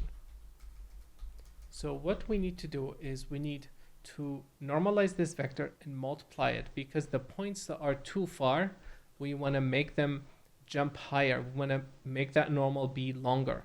If they are too close, we want to make it shorter. Okay, so I'm going to use this. I'm going to multiply this vector by this value here. And this is what I'm going to use to offset my points. So I'm going to use an add node and add this result and then plug this into P. And if I look now, you will see that my points have moved.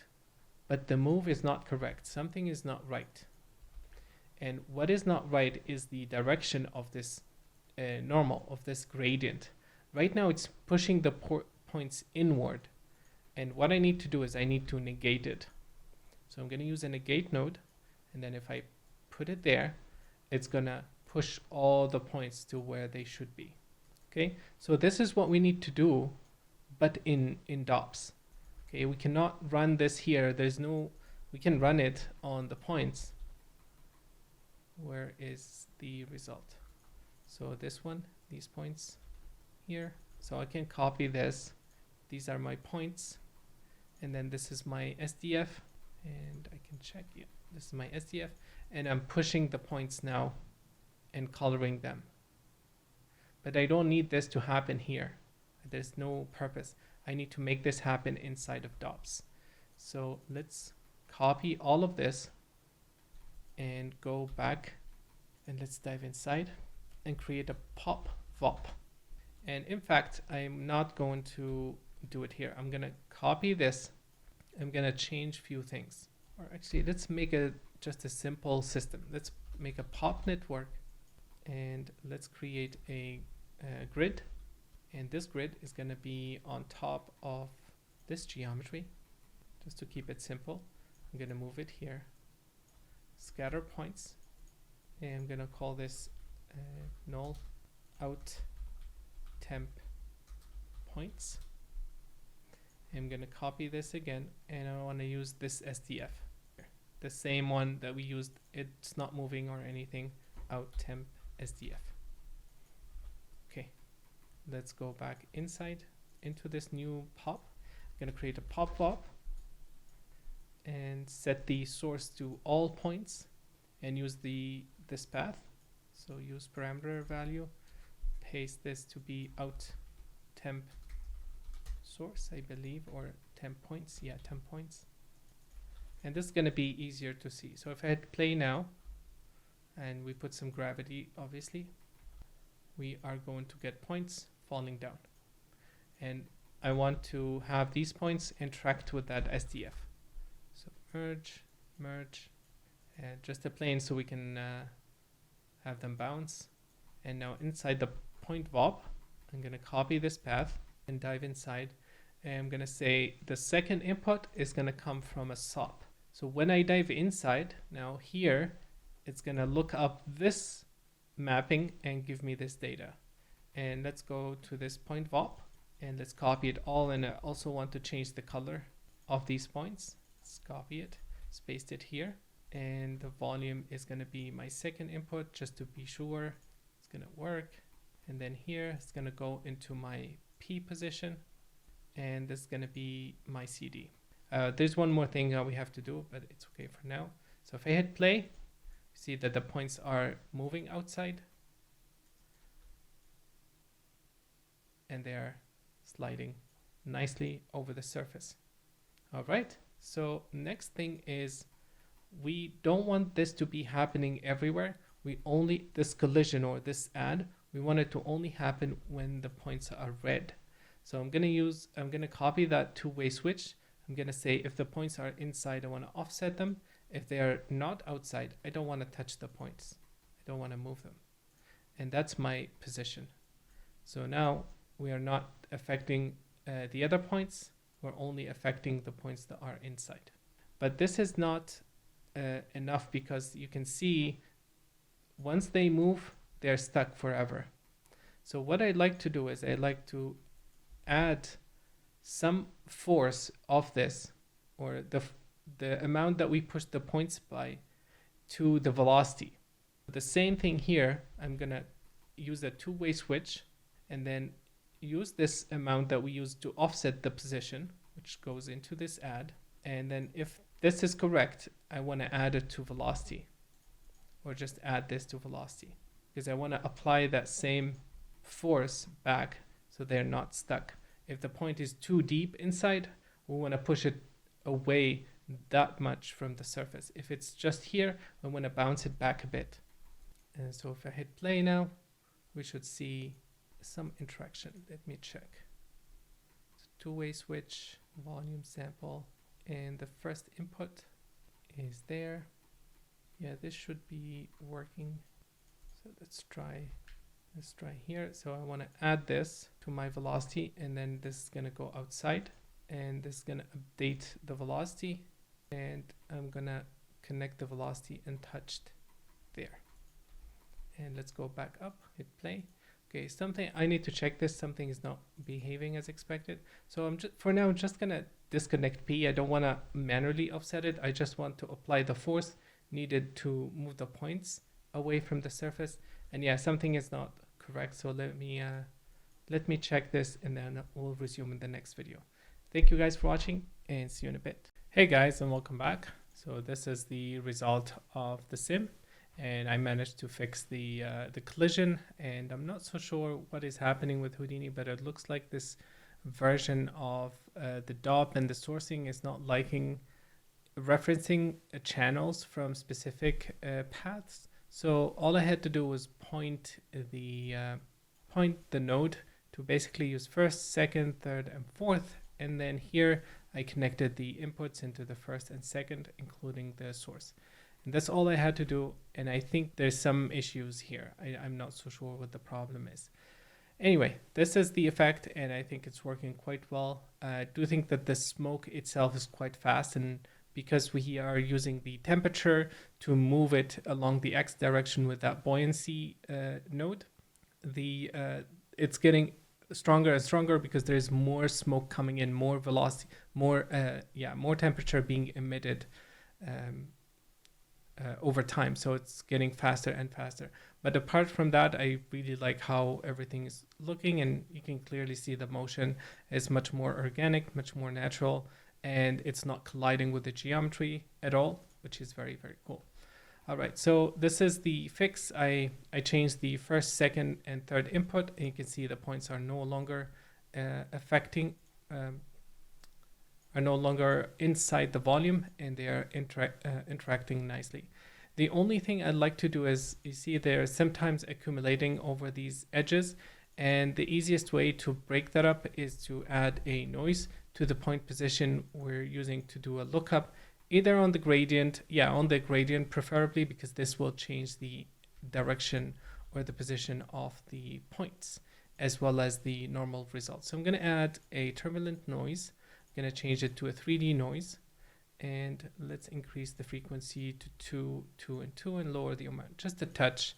And then if we hit play, we should see less of this accumulation, less of this stringiness effect. Let's increase the noise even more. And now, yeah, it's much, much better. Just to randomize the normals, but the amount and the amount is staying the same.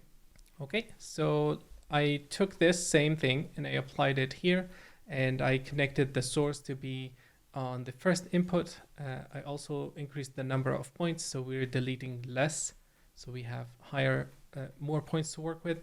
And then the collision is connected into the second input, and then this is the graph. Same thing here, just no noise. And I added this thing, which I will explain next week, but basically I'm adding extra variation to how the points could move along the surface. But for now, we can just use the one I showed. And then I cached it to disk and added the alpha. And this is how the points look like. You can see in the first frames, let me display the geometry as full. And you can see there's no collision. Nothing is going inside the volume or the geometry anymore. And that's really what I was looking for. I can go inside now. It's all clean and ready to be rendered. And the last thing I want to show is a few more things related to the smoke sim, and I think I went over this quickly. But basically, we have a smoke sim, and then we apply all these turbulence or microsolvers, like the gas turbulence, very common, and then the gas dissipate. This is not something you would do all the time, but it's how you could use a temperature or any field to push the smoke in a specific direction. And the last effect I want to add is, right now we have the sim, that's it, only the particles. But if we wanted to have something similar with smoke, let's say before the particles happen, the surface starts to convert into smoke. So we see smoke being emitted slowly, and then this would come in. So we could have a smoke sim similar to this, not like this one. This one is continuous all the time. And so I want to have something that only appears where there's particles. Same way this is working. So I'm going to copy it.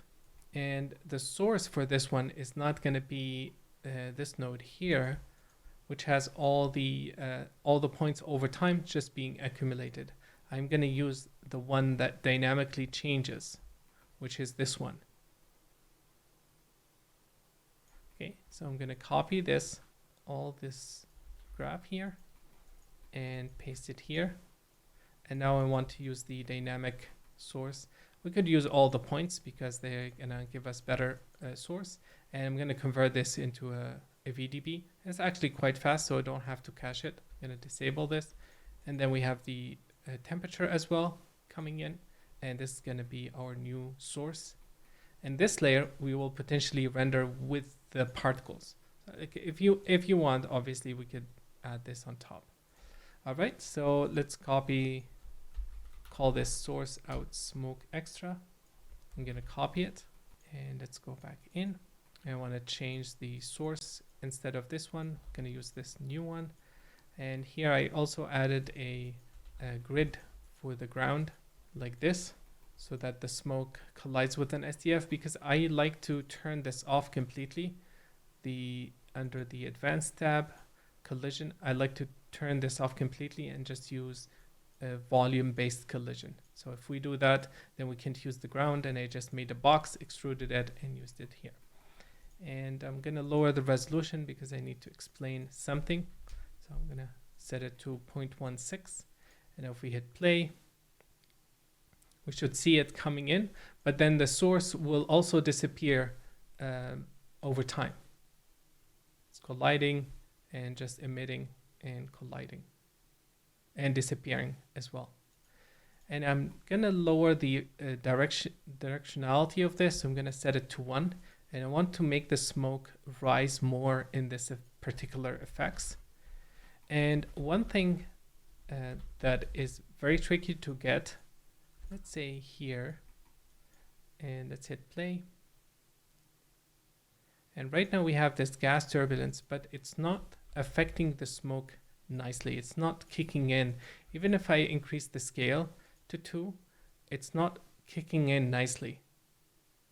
And the reason for that is because this influence threshold. So what this is, how this is working is basically deciding where there is density, it only applies turbulence there. And in many other apps like Maya or FumeFX, you have this noise where you just apply it and it works. So what is broken in Houdini? Why is this behaving differently?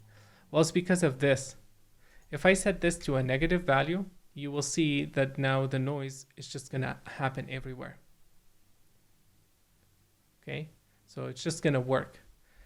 And this is gonna allow us to get much more magical effects, like, because the smoke it's not respecting physical properties in a very accurate way. And this is the type of shapes that you would want to get in your sim when you want to create something magical, like the wispy type effect. And this is very hard. If I change all kinds of controls to try to get that effect, it's going to be really hard to build that. So this influence is not really a great thing with this node. So what I'm going to do is I'm going to set this to -1, and under the control setting, I'm going to set it to temperature and use this as a mask. I'm going to say 100%. I want to use this as a mask. So what that means is it's only going to happen when there is temperature in my sim.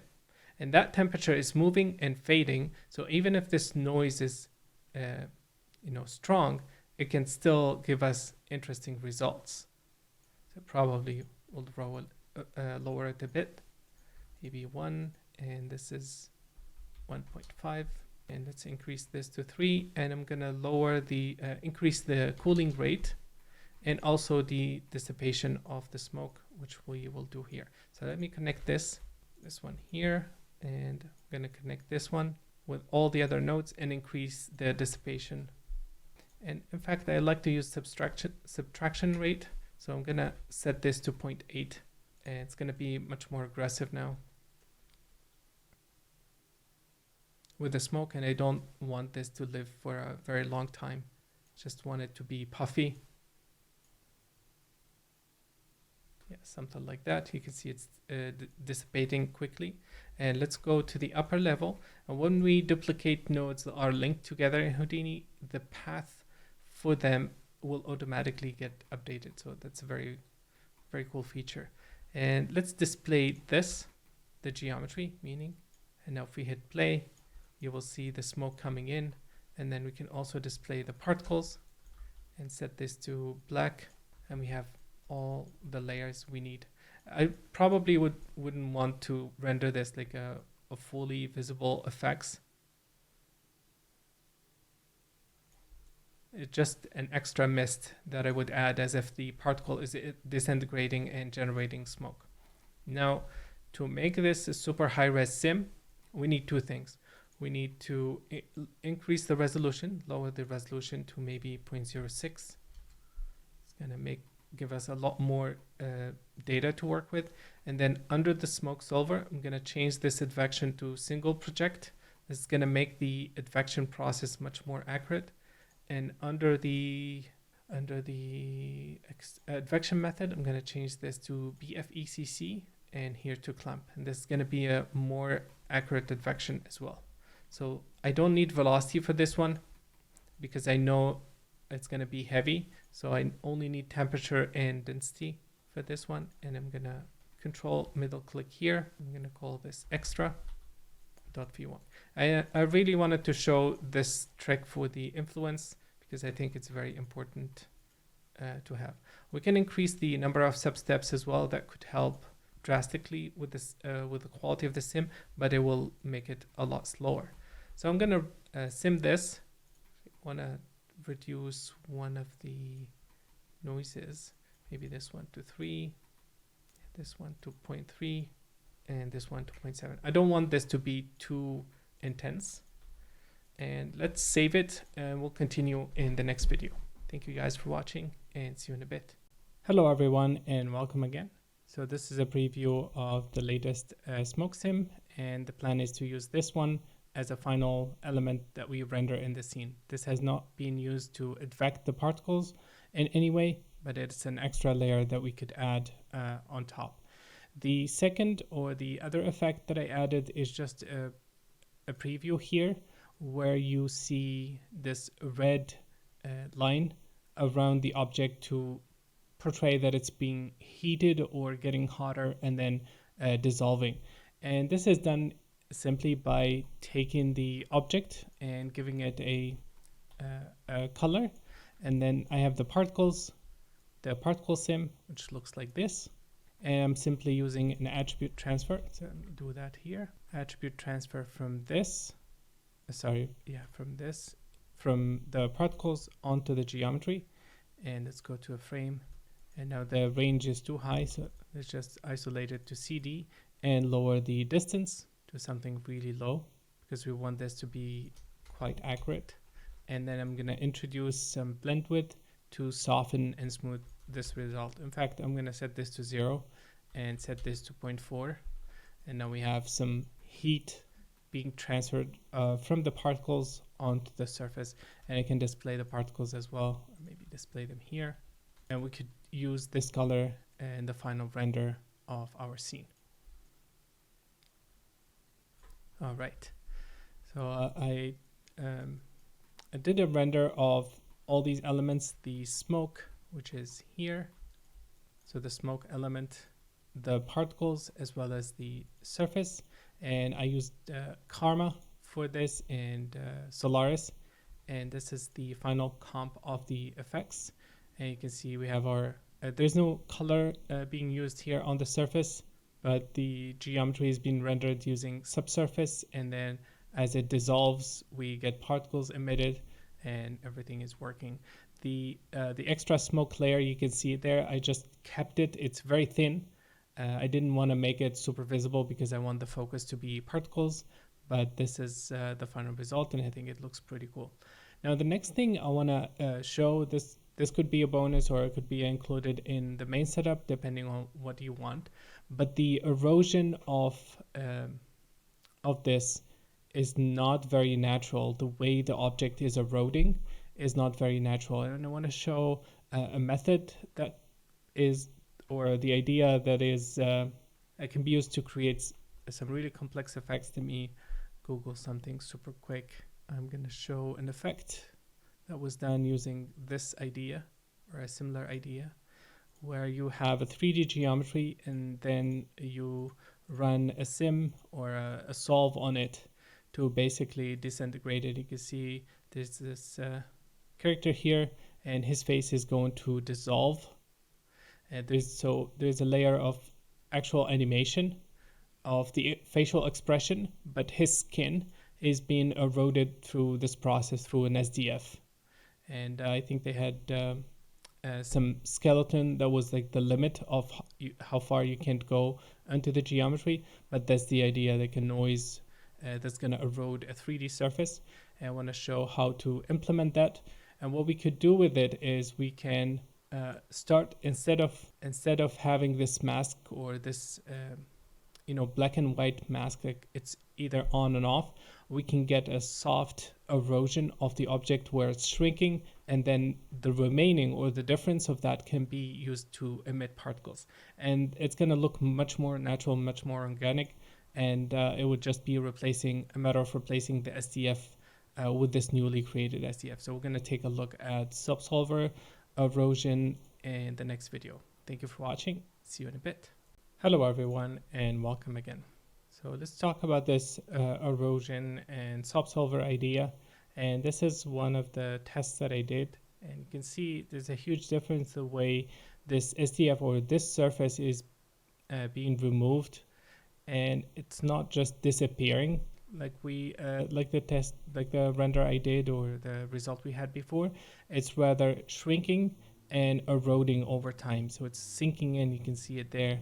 It's sinking in and basically shrinking over time until there's no matter in the geometry, and then it keeps on going And this is much more organic, much more natural way to dissipate the geometry and get something that has volume inside. And this is done using a Sopsolver. And I want to show how Sopsolver works, or the idea behind it, and then implement this eroding system.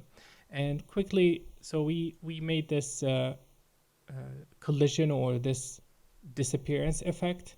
And what about the source? Like, how are we going to emit? Because now the points are not going to be based on the exact noise mask. They have to account for this. So what we can do is we can do two things. We can isolate the things that have noise, and then if they are inside this volume, we can just remove them, or we can just use the inverse of this. So if there's points and that are not inside this volume, so we scatter points inside, and if the points are not inside this volume, then they're potentially going to be emitted into the sim. So how can we convert that? How we can calculate that? Well, it's very easy. So we can take the geometry. Convert it into volume scatter points, and then take the result, adding an offset here, like a erode or a peak, just to give it some padding. And then I scatter points and I check if they are inside the volume, I give them a black color.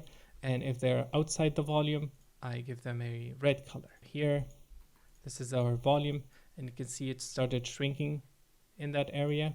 And then because of that, those points will be red because there is no intersection between this data and this. So then we can isolate them and use them. Another way is to actually get the source that has the noise, which is this one. So we can take the noise. I believe I changed the mask in this case. Yeah, so this is an older noise animation, but we can use this one as well, or the one that has the noise mask, delete that, and then apply this on top of it, so we make sure that we're not emitting points that would potentially be inside this volume. So that's how we do it. All right, let's take a look at Sopsolver and how does it work. So I have a grid here, and I have a sphere, and this sphere is going to be moving over this grid like that. And I use the $F expression to move it. I'm gonna give the sphere, actually I don't need to give this sphere anything. I'm gonna use a group node and use the sphere to group the points that are inside that sphere. So here I'm gonna call it inside, and under keep in bounding region, I'm gonna change it to object. And now as the object moves over, we are we're selecting the points. I'm going to use a color node and set it to red and only apply it to the inside. So if the point is inside, we are going to give it a red color. But as you can see, now we just hit apply and the result is moving, but there's no trail. That sphere does not have a trail. So the solving idea, or the Sopsolver in Houdini, is to take data and accumulate it over time. So you can take the previous frame, accumulate it with the current frame, and keep adding. And this is fairly simple. I'm going to use a solver. If you hit tab and type in solver, you get this node. All I'm going to do is connect this node here, the color node, and I'm going to delete this, and then connect this one in the second input. If I go back and dive inside, you will see that I have a purple node called previous frame, and it's very similar to what we have in DOPS, because we are in a DOP context, but it's not very clear. But we are going to be running a DOP sim, and then that's the previous frame, which means the current data that is in the solver. If we want to actually access the first input, the raw first input data, it comes through this node. You can see there. The second input, which is this one, is going to come through this node. So I don't need to access my raw data and only care about the data in the solver, what's been worked on, what's been accumulated. I'm going to use that group feature and do the same thing again, points, and I'm going to call them inside. And right now we're in frame 1. The sphere is not there yet. And I'm going to say color I'm gonna set it to red and inside. So nothing happens, but if I play through, you will see that it's working. Which means what? Which means that we are now time dependent, and what happens in one frame is being carried over to the next frame. And that's how we are accumulating this data. Every frame, this operation is being executed, but not on the raw data, not on the empty, on the previous frame. So every time it accumulates, and I can connect it here, and if we go back up, it's not gonna work. See, it's back to the same thing. So what we need to do is we need to copy or use the active data being used in Sops. And it's best to always visualize this at the upper level. And what we can do is we can pin this view to say, always show me as if I'm in this context, regardless of where I am here. So that pinning is gonna help. All right, so let's say we have this data, and because it's time dependent, what if we wanna fade this data? What if I wanna reduce the amount of this red over time? I can put down a wrangle node, and I can say v at cd is equal. I want to say the color, my current color, is equal to my color multiplied by 0.9. So I want to make this color dimmer by 10% every frame. And this expression is saying my color is multiplied by 0.9. So if we have 1, we multiply it by 0.1. If we have 1 multiplied by 0.9, the result is going to be 0.9, right? The next frame, the new result is going to be 0.9 multiplied by 0.9. So that's going to be 0.86 or something. And then 0.86 multiplied by 0.9, it's 0.72 or 74 or something. So it gets lower and lower by 10% every frame. So let's see how that's going to look like. Let's go back to the upper level and hit play. And now you can see the trail is fading over time. So that's basically the concept behind this solving, is that you can accumulate data over time.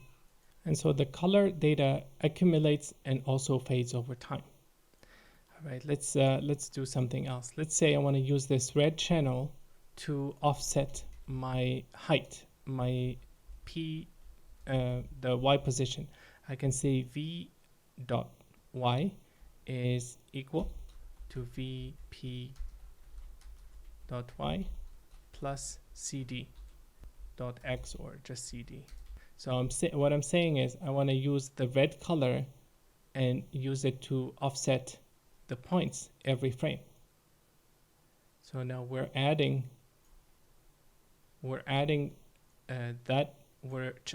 changing the data every frame, but it's being accumulated every frame. We're adding more and more and more. And what I need to do is I need to not add p again and just say v dot y is equal v at cd. So now it's gonna respect the same data we have in the color information. It's also gonna fade back over time all the way to 0. Okay, so let's try something else. We can take that red data, because we're using it to offset the points. We can use it to we can blur it over time. So I can use a smooth operation. I can go here. It doesn't matter. We can use it here, and I can say I want to blur CD, and let's go to the couple first frame, and I'm going to increase the amount of blur and lower the radius, something like that. I'm gonna say, yeah, it's fine. We'll leave it at that. It's a huge amount. So now what's gonna happen is every frame the data is gonna get blurred, but the blur is quite strong. That's why we're getting this trail or this behavior. So let's go back. I'm gonna change this to .x so it doesn't complain. I'm gonna lower the strength and increase the quality. And now if we hit play, we should see a smooth result. So every frame we're smoothing out the data. Let me use another example to explain this. I'm going to use a noise, attribute noise, and I'm going to apply it to P. And I don't need a color information. I'm going to increase the size, increase the amplitude, center at 0. And let's say I'm going to use a smooth operation and smooth out my P, the position. If I apply this blur, which has a strength, you can see it's smoothing out the polygons, but I don't want to do exactly this because the result of this blur is based on the data, is based on how P is. Let me set this to none, and let's say change this to scale dominant, sorry. And I'm going to copy this node, the smooth node, and create a solver, connect it here, and I'm going to run this operation multiple times over the geometry. Let's lower this to 5 so it's not too aggressive. And now if I hit play, it's going to run on the geometry, but it's not the same as running multiple iteration or increasing the strength. It's not the same thing because the way this algorithm works is based on the points, right? And these points are changing over time. You can see the result already is very, very different. So if you actually want to smooth out something properly, you can do it this way. And let's try curvature dominant, lower this, increase the quality to 1, 2, and let's go back up. And let's increase the resolution of this grid quite a bit. Let's see what happens. To 1024. And let's go back up and let's hit play. Now it's going to be obviously much slower because both the number of points and the solver requires more time to process this. Let's lower this to 256 and let's hit play. Yeah, it's working. I guess this method is not, the curvature dominant is not going to affect the geometry quite a bit. So let's see how this is going to work. No, same thing. Let's set the strength to 10 and hit apply. And now you can see it's making it smoother and smoother over time. The other thing we could do is we can also analyze the geometry as it changes. For example, I can use the curvature. I can measure the curvature of the node every frame using this lab curvature node and only apply the smooth where the data is red. So I can say export color, that's okay. And I only need the red channel. Okay, so let's say we are going to use a point vault to make it simple. And I'm going to smooth out the result. And let's lower the quality to 1. And I'm going to use this result and mix it with the red or the green channel. So it only happens where there is green. So let's import point attributes like that. I'm going to import the PT second input, and then we can mix between the current position and the smoothed out position, or the original position and the smoothed out position.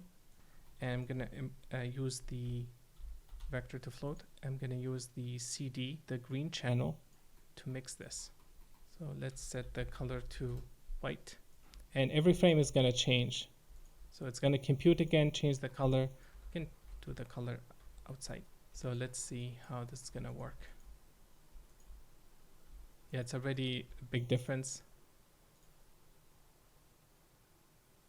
So now it's not being applied 100%. It's checking the curvature every frame and using that as a mask. So that's really the idea behind Sops solving, is that you have an operation that runs over time and the previous frame is being taken into consideration. So let me duplicate, or let me object merge this, actually this one and this one as well. And what I have here is basically just the dragon head and then the points. And I believe the points are different now from no, it's the same. No, I changed it, sorry. I changed it so that it starts from the top down, because I was using it in a different sim. and I believe I did cache it here. That's okay. I'll use this one.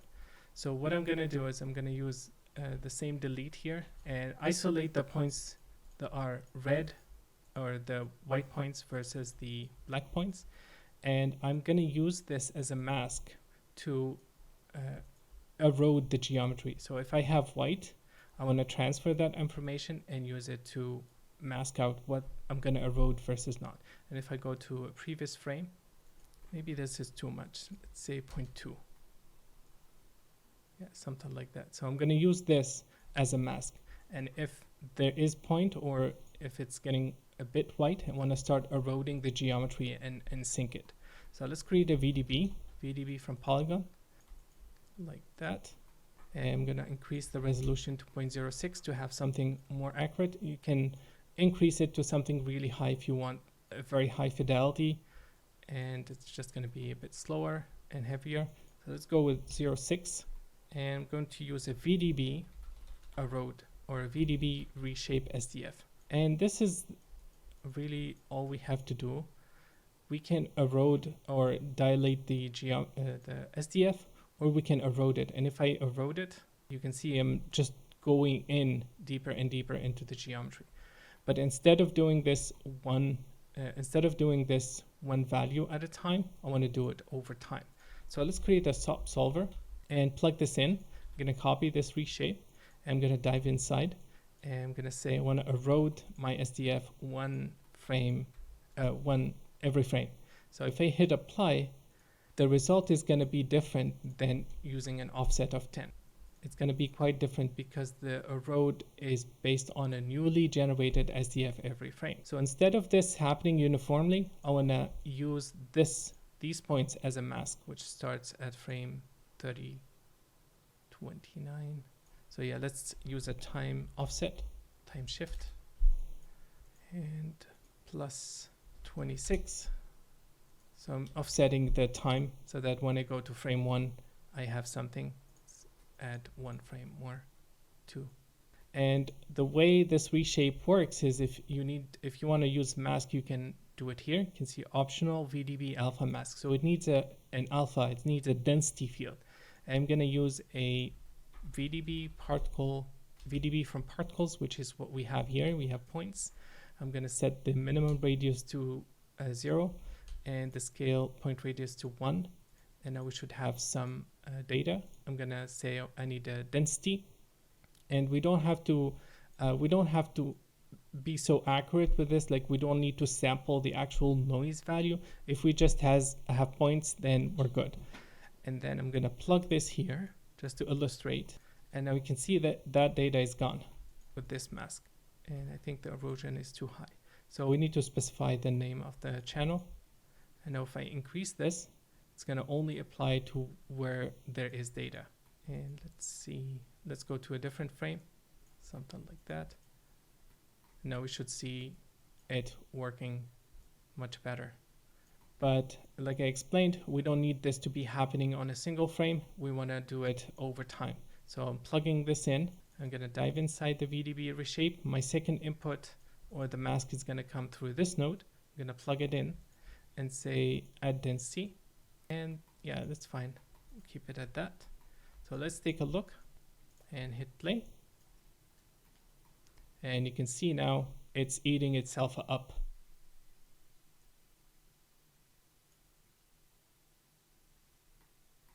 Which I think is very, very cool. So all we have to do is increase this to let's go with 0.4. And we can be, yeah, this is okay. Let's go 0.8. Maybe the point's a bit bigger, and let's hit play. And we can decide. So before it was just black and white. So before, you can see how it's just disappearing. It's not softly sinking in. And that sync amount here, we can decide based on this offset. So I can set it to 3, and I can go back up. And now it's gonna just disappear faster.